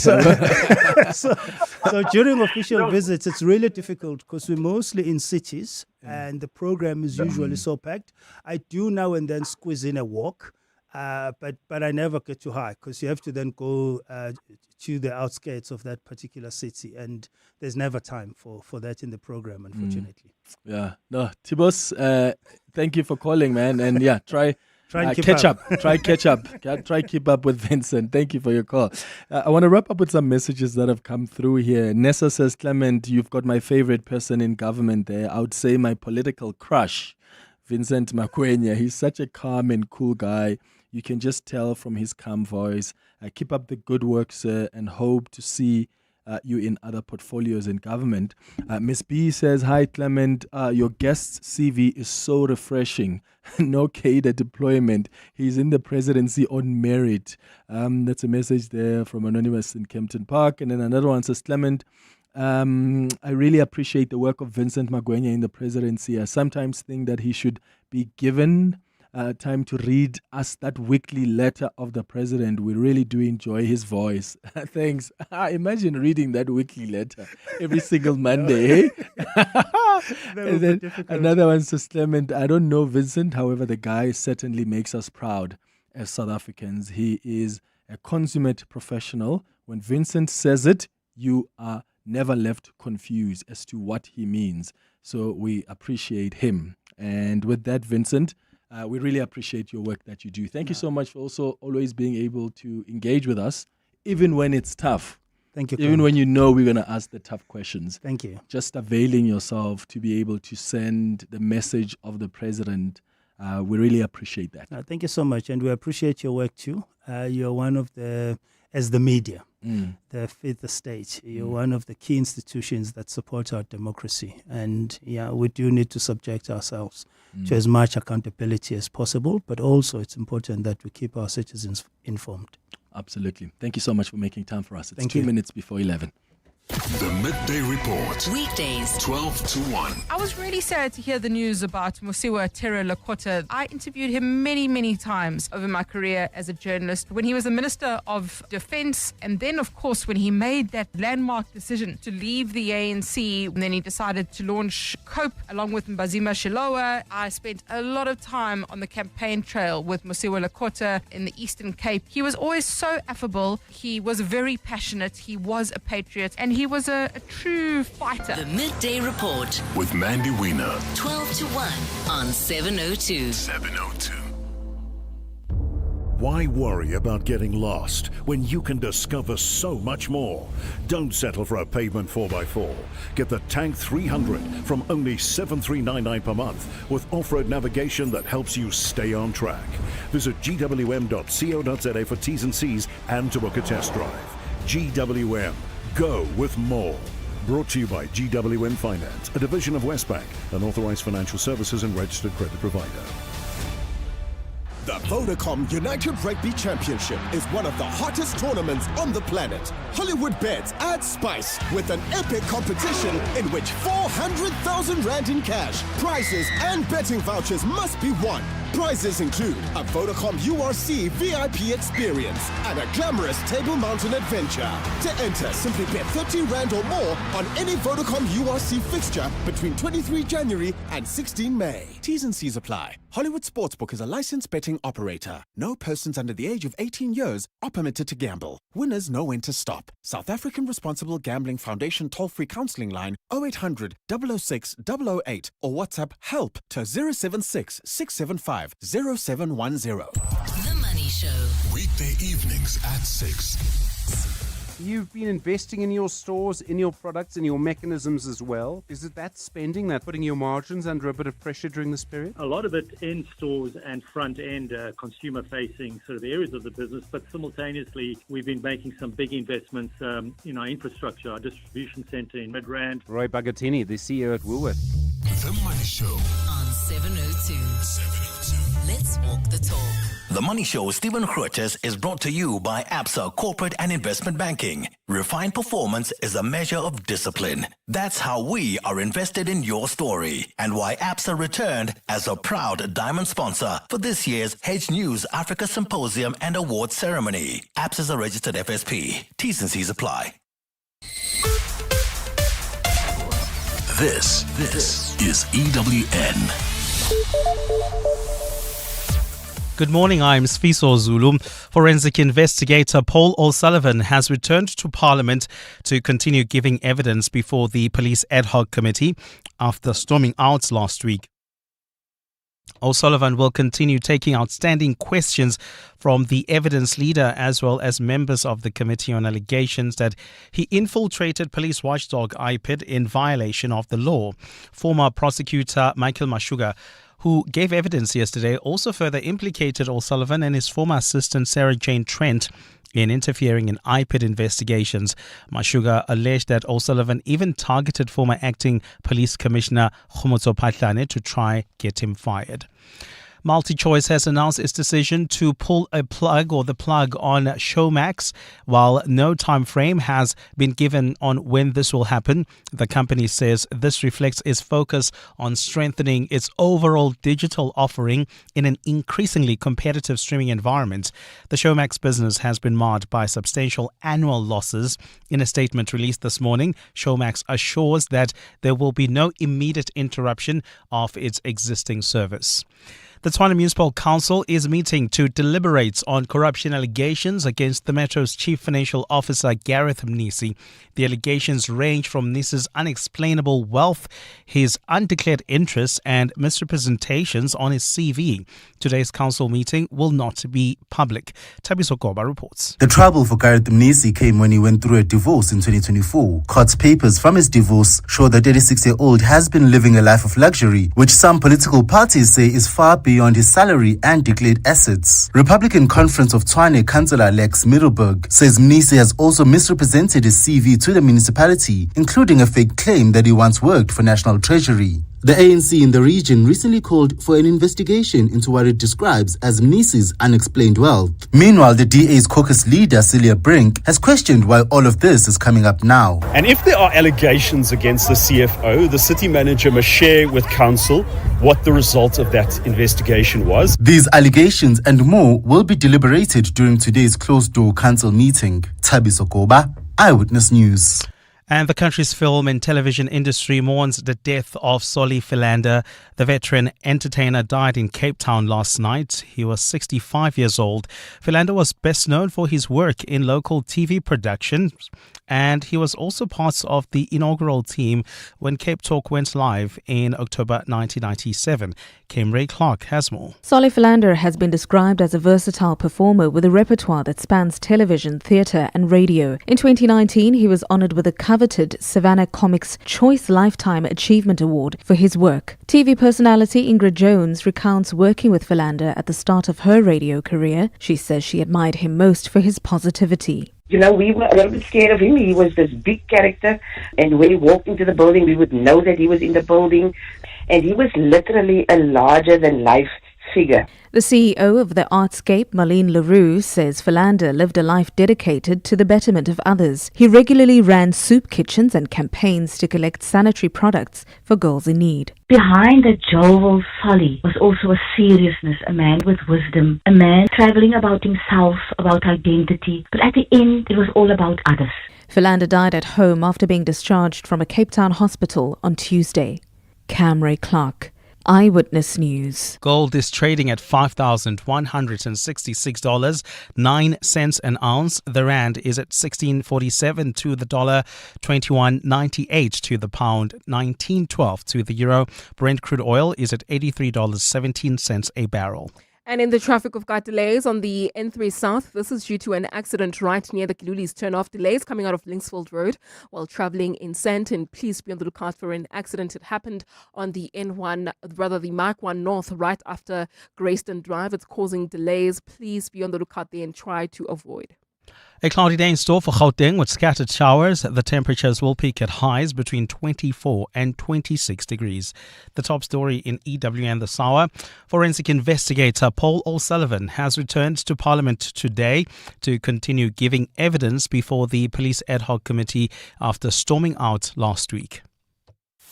EWN, in touch, in tune, and independent. For the latest, visit ewn.co.za or download the EWN app. You're with Clement Manyathela on 702. Let's walk the talk. Streaming on the Prime Media Plus app. DSTV channel 856, 92.7 and 106 FM.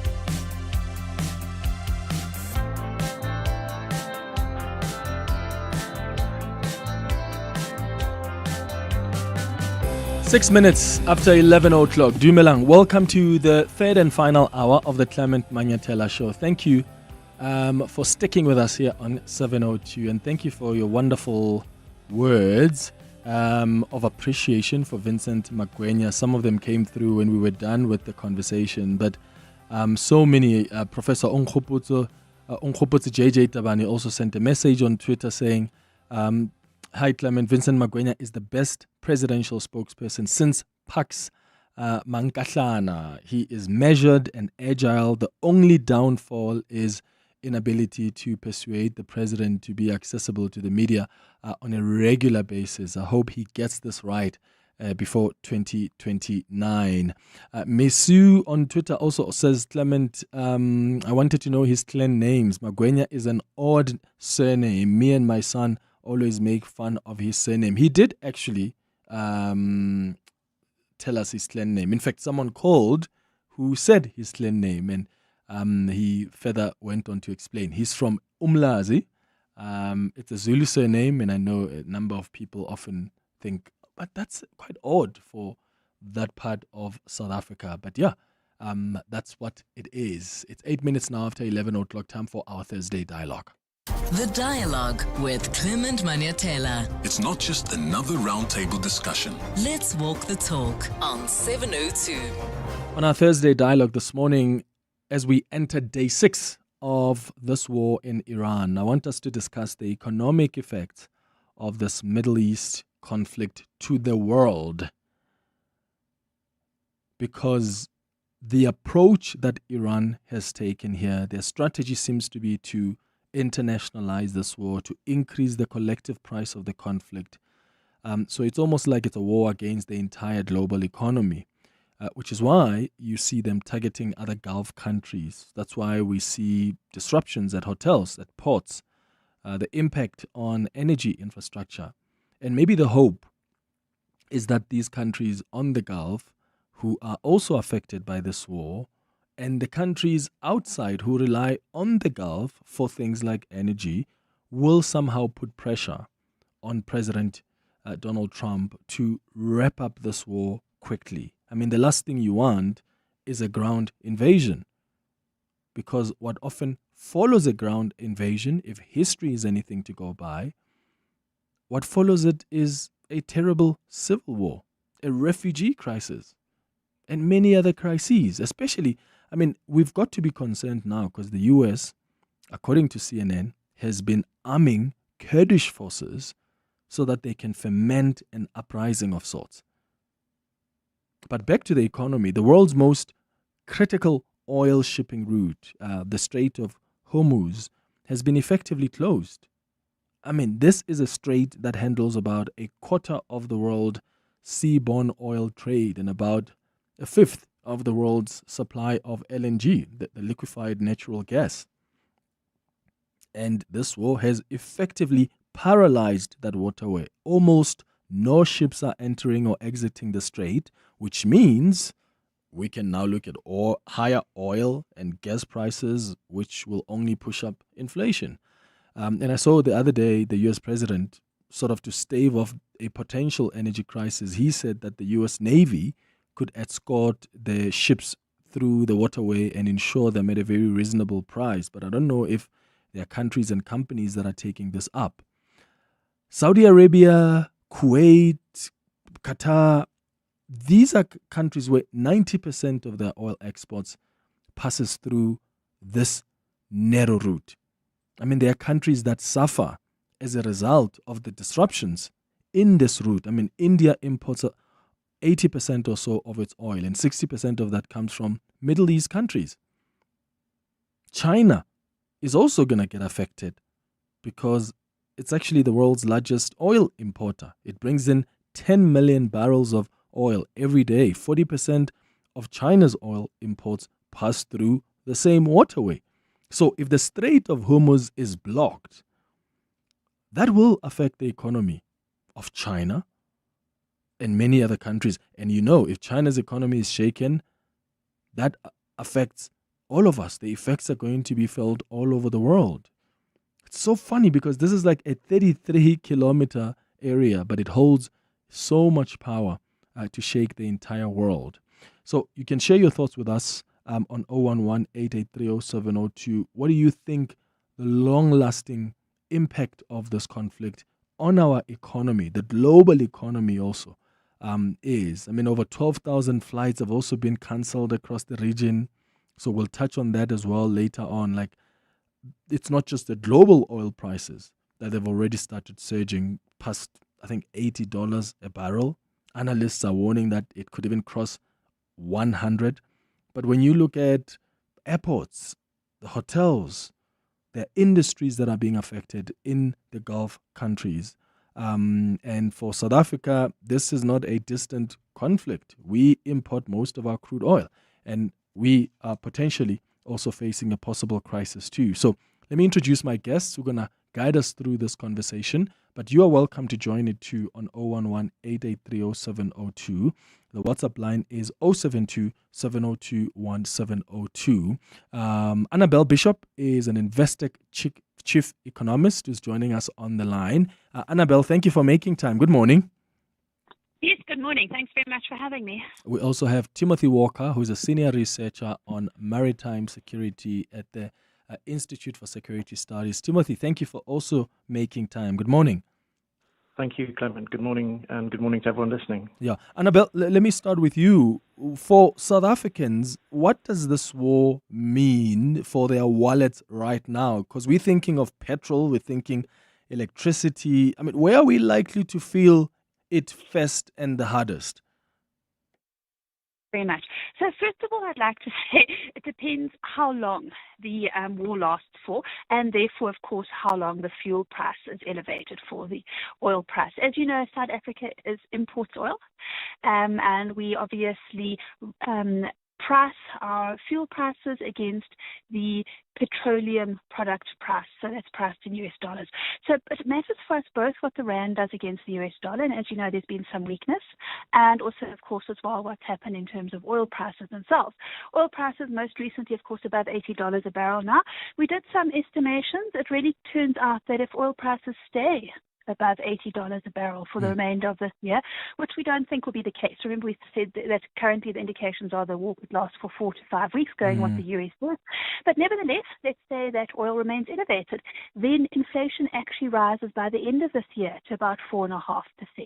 Now, that's important because the Reserve Bank, as you know, recently reduced the inflation target to 3%. And, of course, as well, they have a tolerance band around it of 2 to 4%. That's very important. That means they won't change interest rates if inflation falls within 2 to 4%. So only if the oil price, as I said, remains, at around $85 a barrel for the rest of this year, really from today until December, do we actually get to the inflation figure that just starts to rise above 4%. Yeah. Now, we think that the Reserve Bank would actually look through that. They have done it before. This is what's known as a price shock, an oil price shock, where oil prices shoot up very substantially, and they have a first-round effect, obviously, on fuel prices. They make it more expensive for consumers. The Reserve Bank is unlikely to hike interest rates in such an environment. Now, of course, if it becomes second-round effect, if other prices of goods and services start to be increased because of higher fuel prices, only then would the Reserve Bank look to hike interest rates. Now, you can see there's quite a lag here. There's about, really several months, right up till the end of this year. So we don't think what's happened yet will result in higher interest rates or even materially higher inflation. We think inflation will probably be around maybe 3.3% next quarter instead of 2.8%.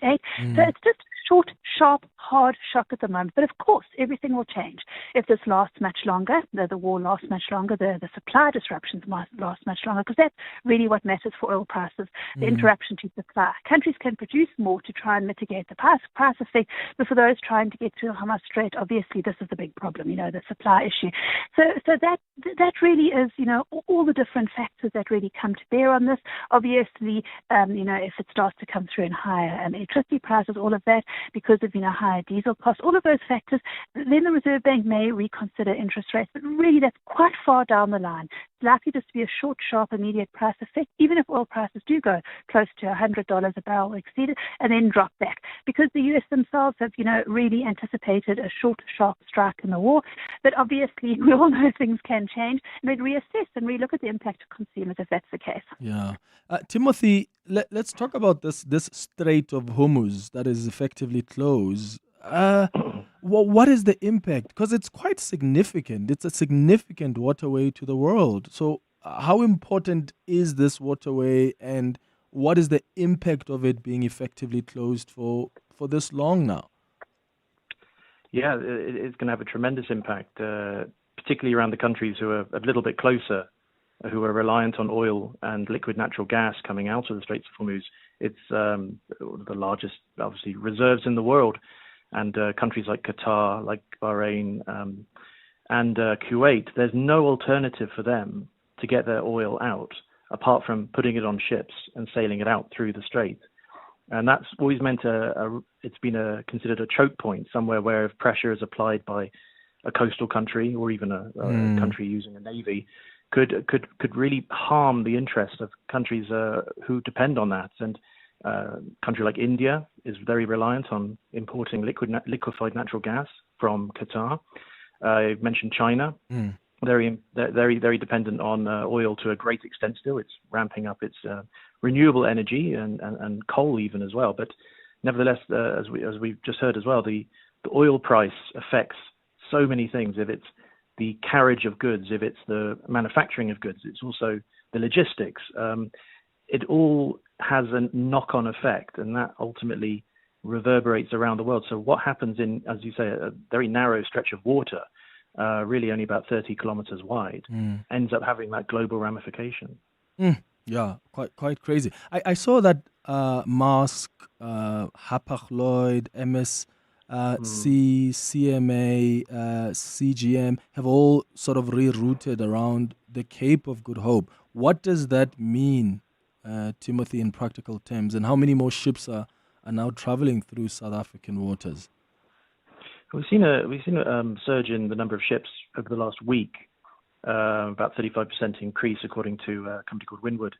And if you track AIS at the moment, you'll see a lot of bulk carriers, a lot of container ships have continued to sail around the Cape. We do, even though we are slightly considered a peripheral or a marginal sea route compared to the Suez Canal and that northern part of the world, we are on a very busy shipping lane, and the number of ships are forecast to increase not only because of rerouting concerns from those container ship companies, mostly carrying containers, the ones you've mentioned, but also they've announced that they're not prepared to continue sailing through the Red Sea and up, if they're heading from east to west, up through to the Suez Canal, because the threat or the renewed risk of Houthi attacking ships, as we saw since the end of 2023, is also considered a great risk given their alignment with Iran, and that they effectively use Iranian-built drones and weapons, and have demonstrated previously the importance or the significance you can attach to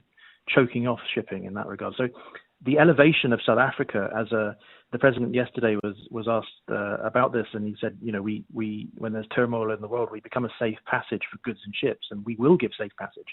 And that's become the case again. He did say that South Africa should be considered a safe and solid partner and very reliable. I do wonder though safety if matter comes in. Yeah, I wonder though if our ports infrastructure is actually ready to handle this surge. Well, a lot of ships are unlikely to dock in our ports if they do require services from South Africa. They'll mostly be relying on a limited amount of offshore bunkering, which is occurring in Algoa Bay. But if they're going to take on things like fuel, they're more likely to do it in places like Mauritius and Namibia, which actually really benefited from a previous decision by SARS to stop bunkering in 2023. So, and there's also offshore port limits, which is crew changes and things like replenishment of stores. That's something that happens a lot in South Africa, and we're likely to be in a position where providing that is seen as one key thing South Africa can provide. But a lot of ships are likely to just continue their passage around the Cape. Let's just recall as well that our winter is coming up in the Cape, so the sea conditions are going to start getting worse, which does increase the safety issue, containers falling off ships, the potential for accidents even as well. It does really mean that we're looking at a risky time for South African shores at the moment if shipping increases but carries on or takes a slightly more dangerous, risky pattern. We've got to be on our toes for what might happen. Yeah. Annabelle, given that we also import most of our crude oil, are there alternative suppliers that we can tend to, or are we genuinely at the mercy of global market prices? Hi, yes. So I was just having a little look at a graph. I just want to blow it up more because it's quite difficult to look through. Look, most of the oil coming out of the Strait of Hormuz really, according to this graph that I'm looking at, 50% goes to China. 50% of China's oil comes from there. Japan 72, South Korea 65, India 50%. Quite big amounts of the total. South Africa, interestingly, we get quite a lot of oil from Nigeria and from other areas. So we're not, wholly reliant or, largely reliant, may we say, on the passage of tankers through the Strait of Hormuz for supply. Bearing in mind, of course, that we are, at the bottom of Africa. So we obviously do benefit from oil producers in Africa themselves. So, the key point, of course, then is that actually it's rather the second round effect. It's not so much that we, won't get supply of oil because, we obviously, tend to get our supply elsewhere, but rather the impact of the price because of the constrained supply in those areas. And that, of course, then leads back to the conversation we had earlier, risking obviously higher costs for consumers. I think as well, even if and I didn't, add this earlier, but, it's probably as good to say it now for our listeners, even if CPI inflation does jump to 5%, for example, or to 6% or above, the Reserve Bank still can look through it and not hike interest rates, given if it believes that it's a sharp oil price impact, which is obviously is expected to be. We've seen from the tariffs in the U.S. Last year that actually South Africa's trade balance went up. We exported more, not less, and we actually exported more vehicles, not less, even though there were obviously tariffs on those, because we found alternative export destinations, trading change patterns. And I think you might start to see, some changes as well coming through, obviously, from the factors we mentioned, where possible, if it becomes a persistent feature, which we don't think is the expected case, or we really don't think this, war is necessarily going to run, the course of this, or, carry on as long as the Russian-Ukraine war has. Is there an upside here, Annabelle, to what's happening for South Africa? Because the gold prices at some point were surging. And I wonder does Sasol benefit from the higher oil? So I'm trying to see if this war is a net negative, or is it a mixed bag for the South African economy? I think that's such an important point you make, because last year our trade balance, our exports, actually the largest was gold. And that really, came through very strongly because, as you know, gold tends to be, small quantity for high value, whereas obviously bulk commodity exports like coal, etc., they can often get, constrained at the ports due to our freight crisis, whereas, exports of gold tend not to suffer that fate, and, jump in the gold price can bring through great benefits to our economy quite quickly. Also, well, interestingly, another benefit, because South Africa is so far removed from the conflict, we've actually seen the rand quite stable. It's only really lost about 3%, which is not enormous, given that the US against the dollar, given that the US dollar is actually weakened by 14%. So you would have expected the rand to weaken much more. If the US dollar weakens by 14%, we would have maybe thought we would have weakened by 14, 15%. In fact, in times of global financial market risk off, which is obviously what we're experiencing, you tend to get financial investors sell out of risky assets. Now, because of the change in the investment climate to South Africa, I think, we won't go through this again, but all the benefits we've seen from the budget, getting off the grey list, rating upgrades, improvements in our economic growth outlook, all of those factors we can, obviously talk about for a while. That has obviously improved South Africa's investment climate. We've seen our bond yields drop quite substantially, and that's made us more stable in the face of this current crisis. We haven't seen the rand collapse as much as we typically do when there is a global impact from, a very severe event, as is obviously occurring with the war in Iran. So overall, it is a mixed bag for South Africa. You're quite right. We'll see some higher fuel prices, but we'll also see, and I think that's also what's probably mitigating the impact on the currency, that the gold price has gone up. That benefits us as well. So overall, yes, you're quite right in saying it is a bit of a mixed bag. Oh, yeah. Timothy, when we talk about rerouting, we discussed this a little earlier. What is the cost of that, though? Because, my understanding is that we're looking at around $1 million, for instance, in costs per voyage. And I imagine those costs would get passed on somewhere. So to whom? And when will South Africans feel it? Yeah, the calculations are an ongoing industry about where can small gains be made and efficiencies be made in terms of shipping routes, speeds at which people will sail as well. And the major determining factor has been the availability of the Suez route, which adds a substantial amount of money for a pilot to come on board and guide you through the Suez Canal. The amount which you end up paying in terms of insurance is also a major factor. The insurance premiums that people have been paying, owners have been paying on ships, have been relatively quite low for the total value of the ship. They're calculated on the total value of the ship, which is why you see container ships coming around the Cape. They're so valuable in terms of the goods they carry and the cost of the vessel that the savings that you would make by, there's no savings to be made by paying a higher insurance premium and on top of going through the Suez Canal and the fuel costs alone. For instance, the Cape don't really reach that level. So you end up with a situation where it's more effective to sail around the Cape because you are still maybe paying the same, but you are able to increase demand because you've got a ship at sea for longer. The more ships coming around the Cape means actually they're on a longer route, so there are fewer ships elsewhere in the world. When there are fewer ships elsewhere in the world, you increase the price of shipping because there's more demand. And that's what we're likely to see here, is that the demand for shipping is going to increase a lot more. There's a lot of ships at sea, but their availability, some of them are bottled up in the Persian Gulf at the moment. But a lot of the containers on board those vessels are also bottled up too. So when shipping starts to rebalance around the world, going to be additional costs from things like surcharges being added by the insurance premiums you had paid do get carried through ultimately to the importer and the consumer. And most African states are already highly import dependent.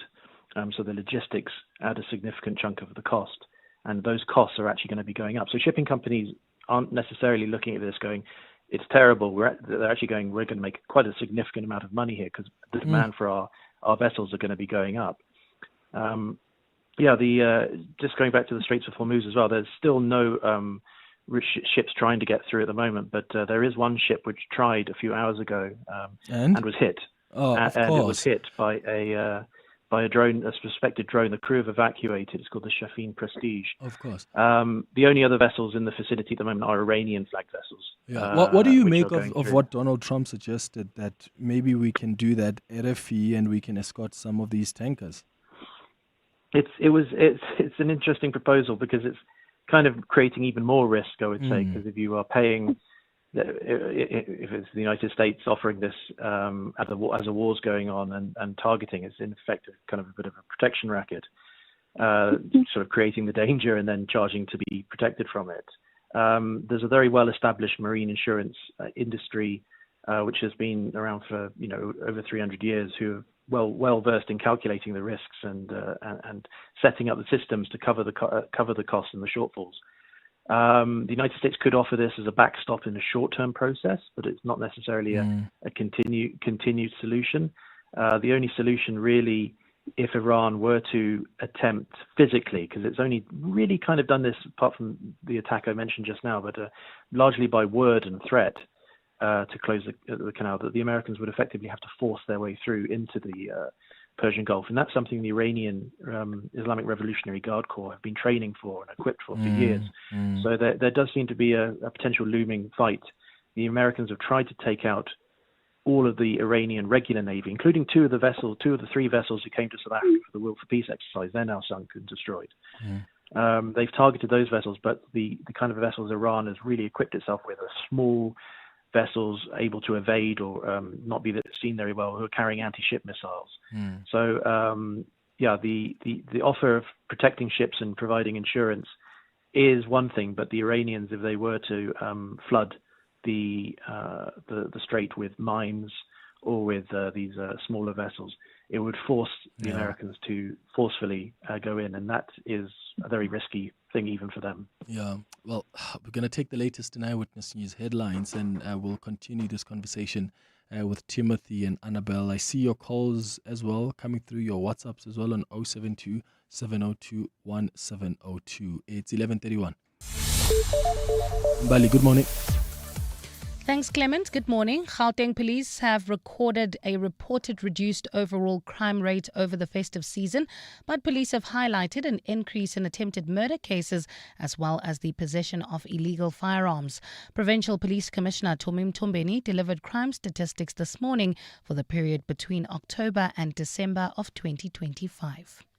An electricity outage has delayed the case involving the son of late former Zimbabwean President Robert Mugabe. Benjamin Mugabe and his co-accused Tobias Matonze were expected to bring a formal bail application this morning. They're accused of shooting an employee at Mugabe's home in Hyde Park last month.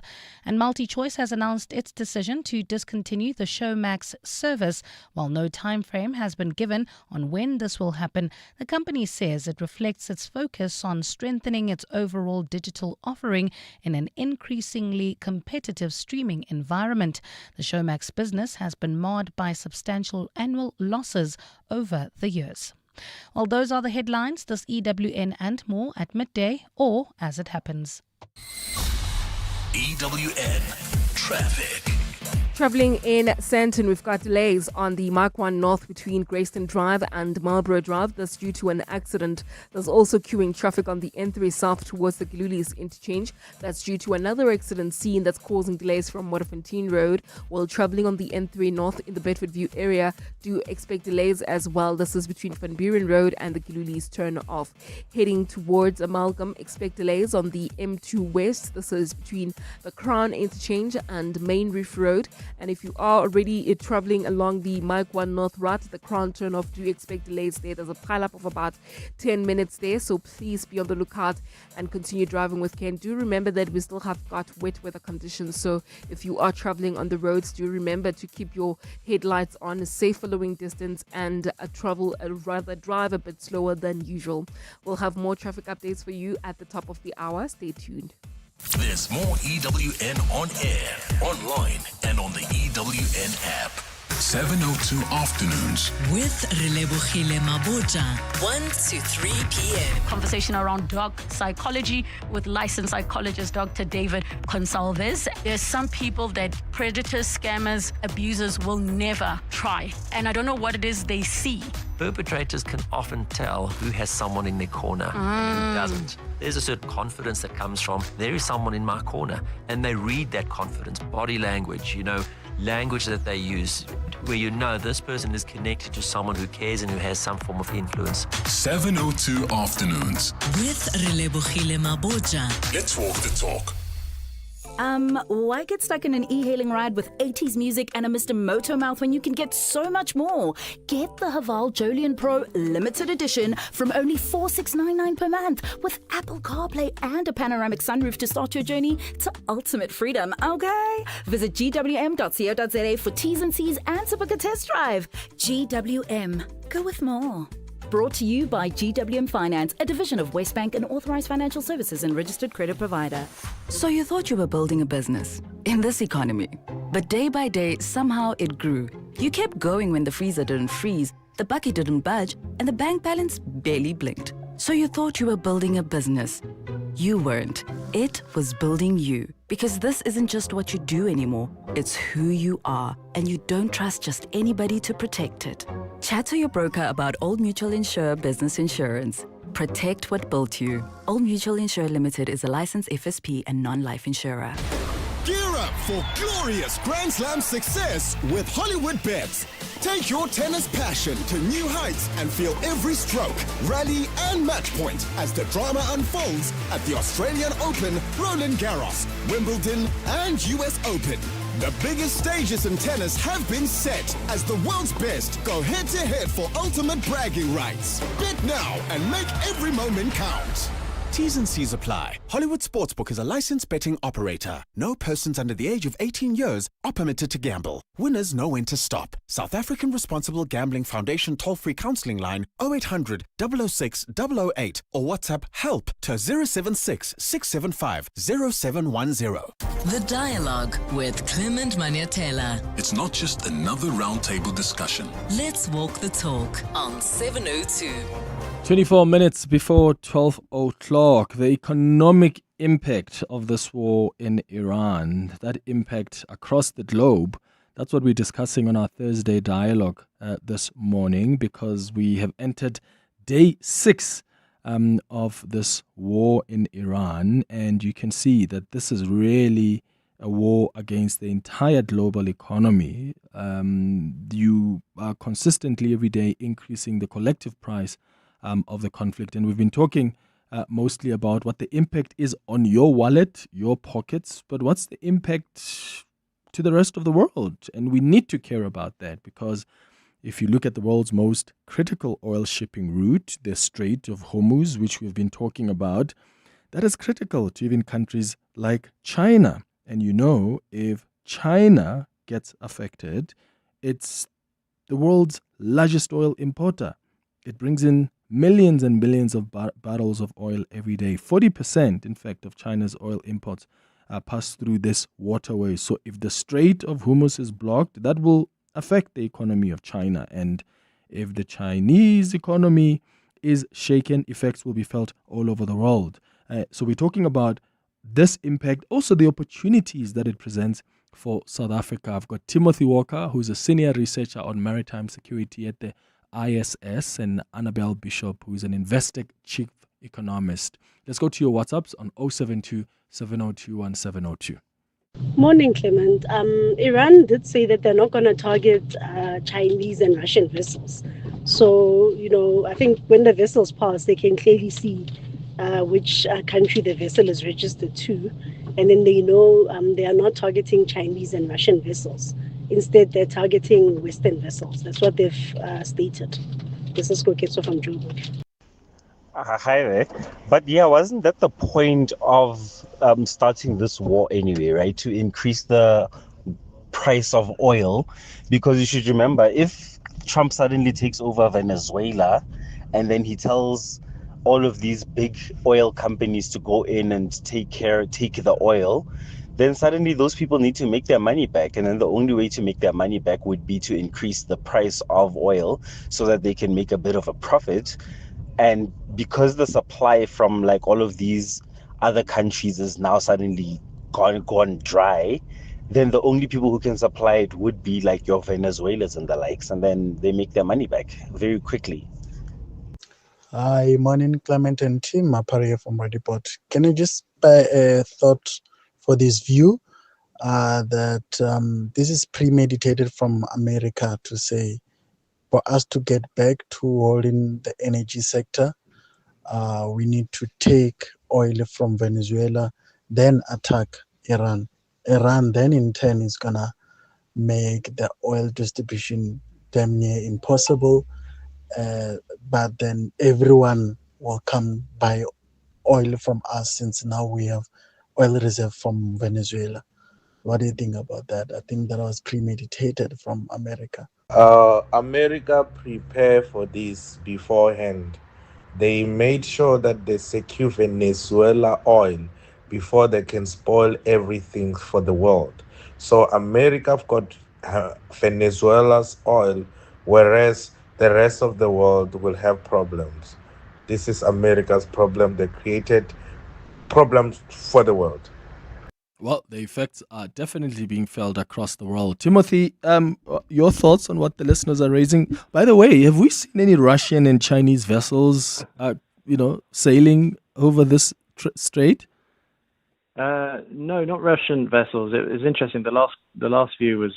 I think the theme emerging is that there seems to be a plan of the Americans. It may seem to suit their interests, but it's quite clear from the way the United States administration has been framing what they're doing and the way they've been acting, and the remarks we've heard from the president that it seems to be very opportunistic. They don't really have a plan. It's very similar in a way to not so much Iraq from 2003, where they kind of had a plan which was full of the wrong assumptions. Yeah. More like Libya in 2011, where the assumption is you get rid of the head of state and it should fall into line and you can avoid being sucked in. And you can see from Libya and the situation in the Sahel that that's not the case. Yep. And that's what we're risking here. Now, Russia actually stands to gain with an oil price increase. The United States is quite self-sufficient with a lot of its energy and oil imports, but nevertheless, the price, the benchmark price of Brent crude does determine a lot of, costs or factors into price calculations all around the world. And if Russia is effectively if we could look at it this way, Russia has actually had two of its main competitors, Venezuela and Iran, for selling cheap oil, which is sanctioned by the Americans or can be got at a cheaper price, because the more desperate you are to sell it, the more the buyer can say, I'm not going to pay your price, I'm going to pay a lower price. The Russians are actually effectively the only people on the market who are in a position to supply a lot of cheap oil now to places like India and China. So in effect, the United States has done this, and it's actually going to probably benefit Russia quite a lot more than the American consumer or markets as well. That's one key takeaway as well. But I think maybe fascinating. Annabelle, what do you think the long-term impact is if we see a ground invasion? Because we're seeing reports now. Late last night, we were already getting reports that the U.S.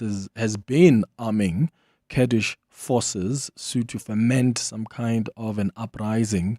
If that becomes the case, those forces are going to need some ground support from Israel and America. If that happens, there's a potential of this war taking longer than the 4 weeks that we all think and hope it's possibly going to take, if not shorter. So what long-term impacts are we looking at? If oil hits that $100 a barrel mark, what are the consequences beyond?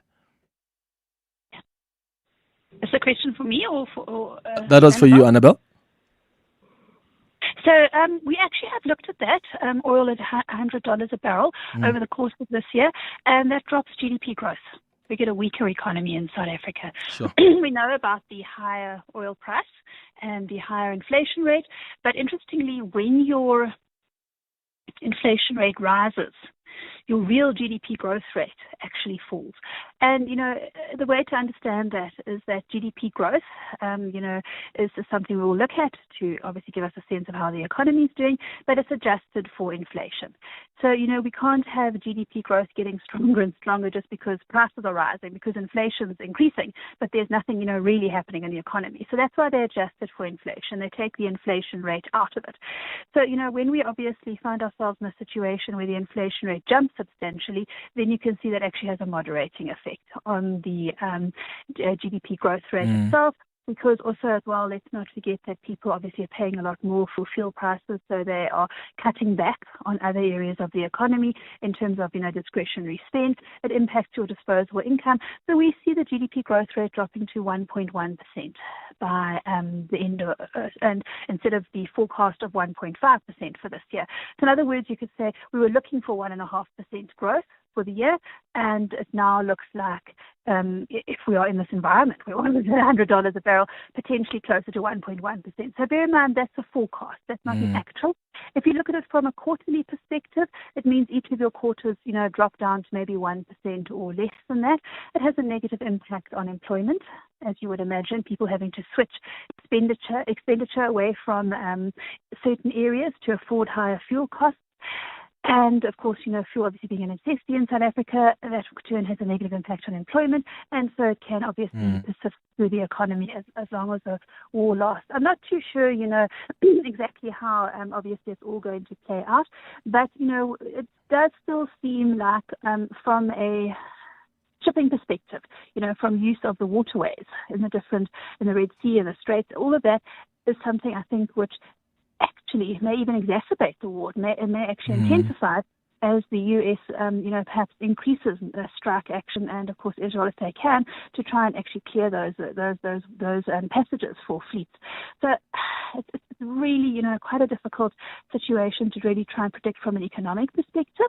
But I think just to bear in mind that the longer the war persists, and obviously the higher the oil prices, the worse effect it will have on our GDP growth. We're not looking for a recession, but we're just looking for slower growth if that happens. Yeah. Annabelle Bishop, thank you so much for making time for us. She's an Investec chief economist. Timothy Walker, really appreciate you as well, senior researcher on maritime security at the Institute for Security Studies. After the break, I'm going to bring in Dr. Guy Leach because, as you know, there are over 12,000 flights that have been cancelled across the region, and that's got an impact on many people that have been planning to travel, but more so on these places in the Gulf that have been a connecting point for people across the globe. It's 14 minutes now before 12 o'clock. I heard her interviews run smoother because she somehow finds the right people the first time around. Yeah, it's like she already knows who fits where before they even sit down. She must have gone for special training, like some Sixth Sense HR certificate. No, guys, it's SA Youth, the largest youth online recruitment platform. It's fast to post, effortless to use, and effective every time. Recruit on the portal to potential. sayouth.co.za. Powering South Africa's youth workforce. Okay, truck 7, that has 0 warning lights. Truck 8, it's just been serviced. I guess we're running like a well-oiled machine. Where would I be without MyWay's comprehensive cover for my vans and trucks? Plus, cover for my customers' orders with goods and transit insurance. I guess we'll never know. Visit myway.co.za or dial 0860 64 64 64 and get a quote today. MyWay is a licensed non-life insurer and FSP. T's, C's and standard rates apply. MyWay. Live your way.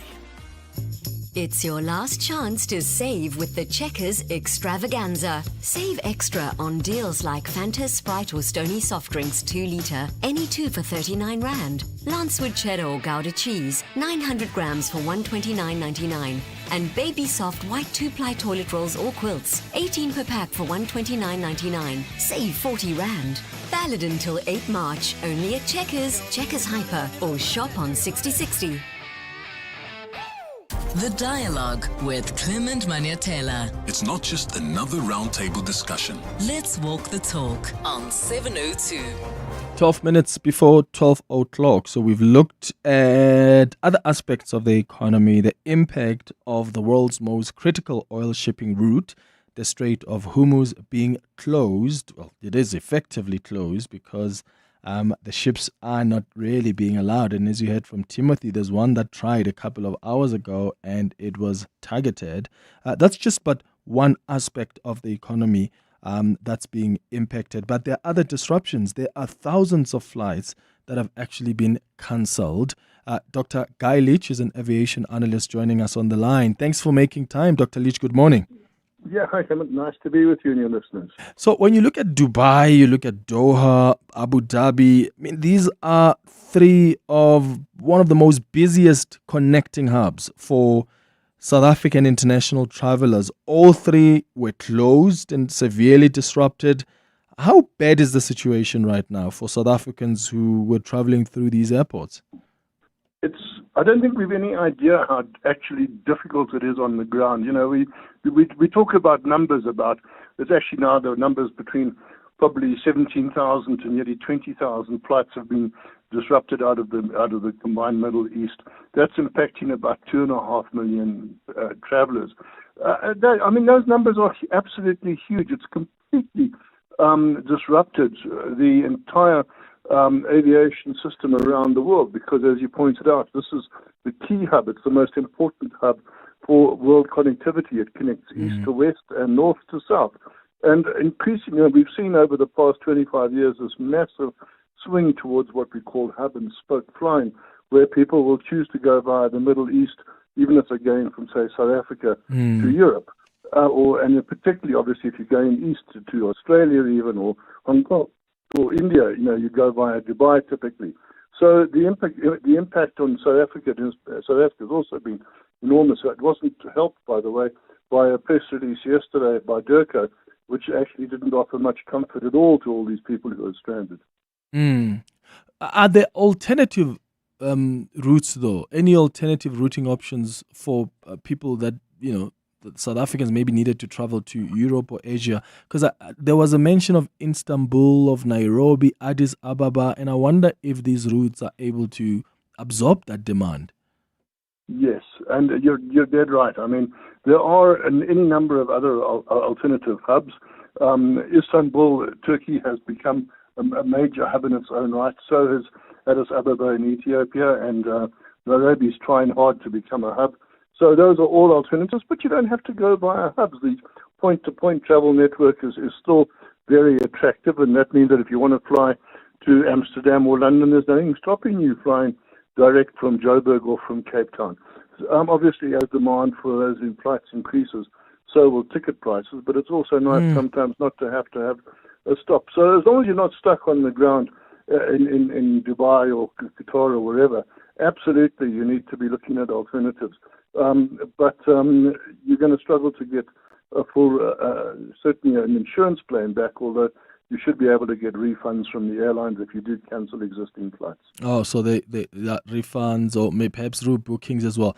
Are you saying, Dr. Leach, that if the Gulf hubs remain disrupted for, God forbid, months, are we likely to see the ticket prices also being affected? So we're going to pay more? Absolutely. The airline industry is probably one of the single best examples of pure capitalism in terms of supply and demand. The entire booking system works on demand. As demand goes up, so prices go up, and it happens instantaneously. Even while you're online trying to book a flight, you'll often see the price suddenly bump up, perhaps because you were looking. So, and there are any number of pressures now that have been created to push ticket prices up.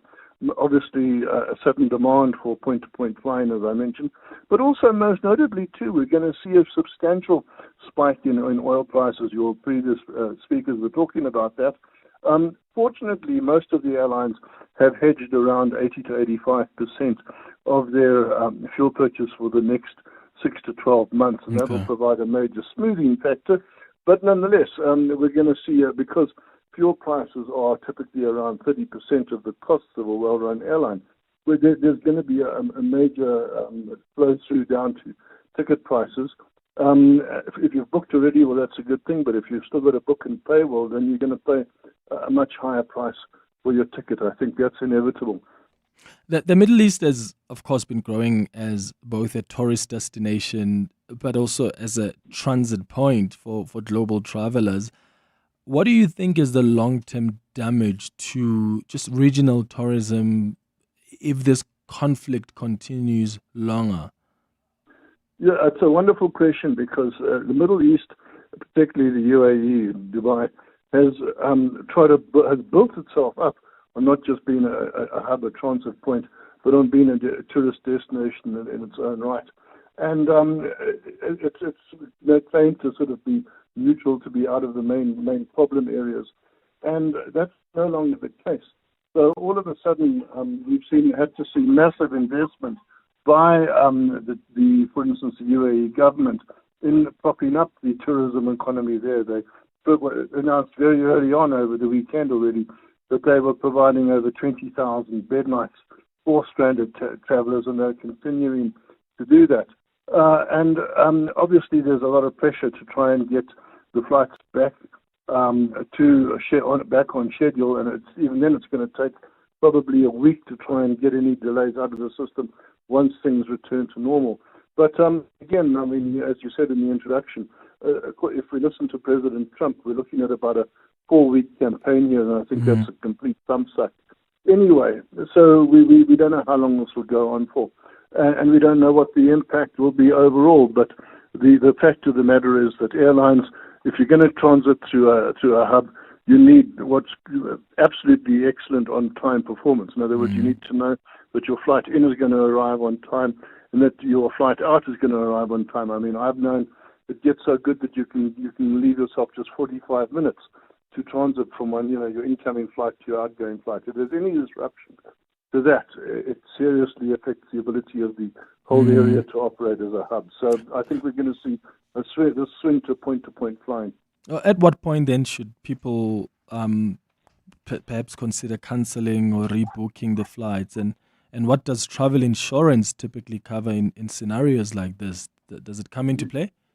Yeah, it's obviously difficult for me to answer at what point should people consider cancelling. I mean, if it's a holiday flight, well then, yeah, I would seriously consider cancelling. But if it's essential business or, family emergencies or whatever else, well then, I wouldn't necessarily make that assumption right now. But travel insurance is not great in these circumstances.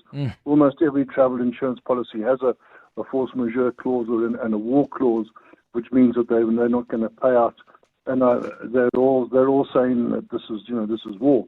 So this is beyond their control. They're not going to cover these events.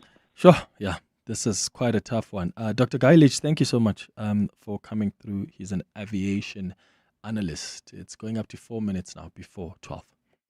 Aubrey Masango. Weekday evenings, 8 to midnight. What I believe is a bigger part of the war that is taking place at the moment. I am intrigued by the propaganda war. I've been watching how there seems to be a pattern. Certain demographics of people will sympathize with one side. Broadly speaking, you'll see that most Westerners, perhaps even white folk, will be more sympathetic to America and Israel. And most black folk and people who were once colonized will be more sympathetic to the Iranian cause. Aubrey Masango. 8 to midnight on 702. 702. With Outsurance, saving on your car insurance feels like finding the last parking spot at the mall. 45-year-old Jason saves an unbelievable 520 Rand on his 2025 Hyundai i10. Get a quote now, and if Outsurance can't save you money, ask for 500 Rand or 1,500 Rand if you've been claim-free and with the same insurer for 3 years. Get savings or cash. SMS out to 45142. That's out to 45142. Outsurance, licensed insurer in FSP. T's and C's and information online. Only 1 month left to get the best spectacle and sunglass deal from Specsavers. With our buy one, get one offer, you get great value for money. Get a free pair of branded single vision prescription sunglasses up to 3,300 Rand when you purchase a comprehensive eye examination and spectacle frames with lenses on your first pair. The best part? Choose from top brands like Police, Hugo, Under Armour, Tommy Hilfiger, Red Bull Spect and more. Affordable eye care? Specsavers. T's and C's apply. What's up?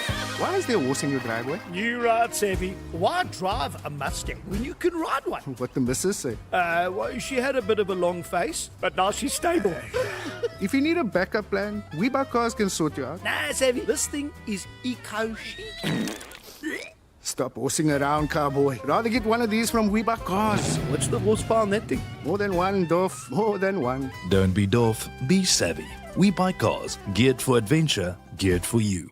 Coming up On the Midday Report with Mandy Wiener. How are you doing, Mandy? Good, thanks, What's Tim. popping vandag? So Paul O'Sullivan's apologised to the ad hoc committee. He's resumed his testimony, so we'll take you there live. I see he's facing more questions from David Skosana, from Julius Malema, so we'll watch what's happening. The Gauteng crime stats have been released by the Provincial Commissioner.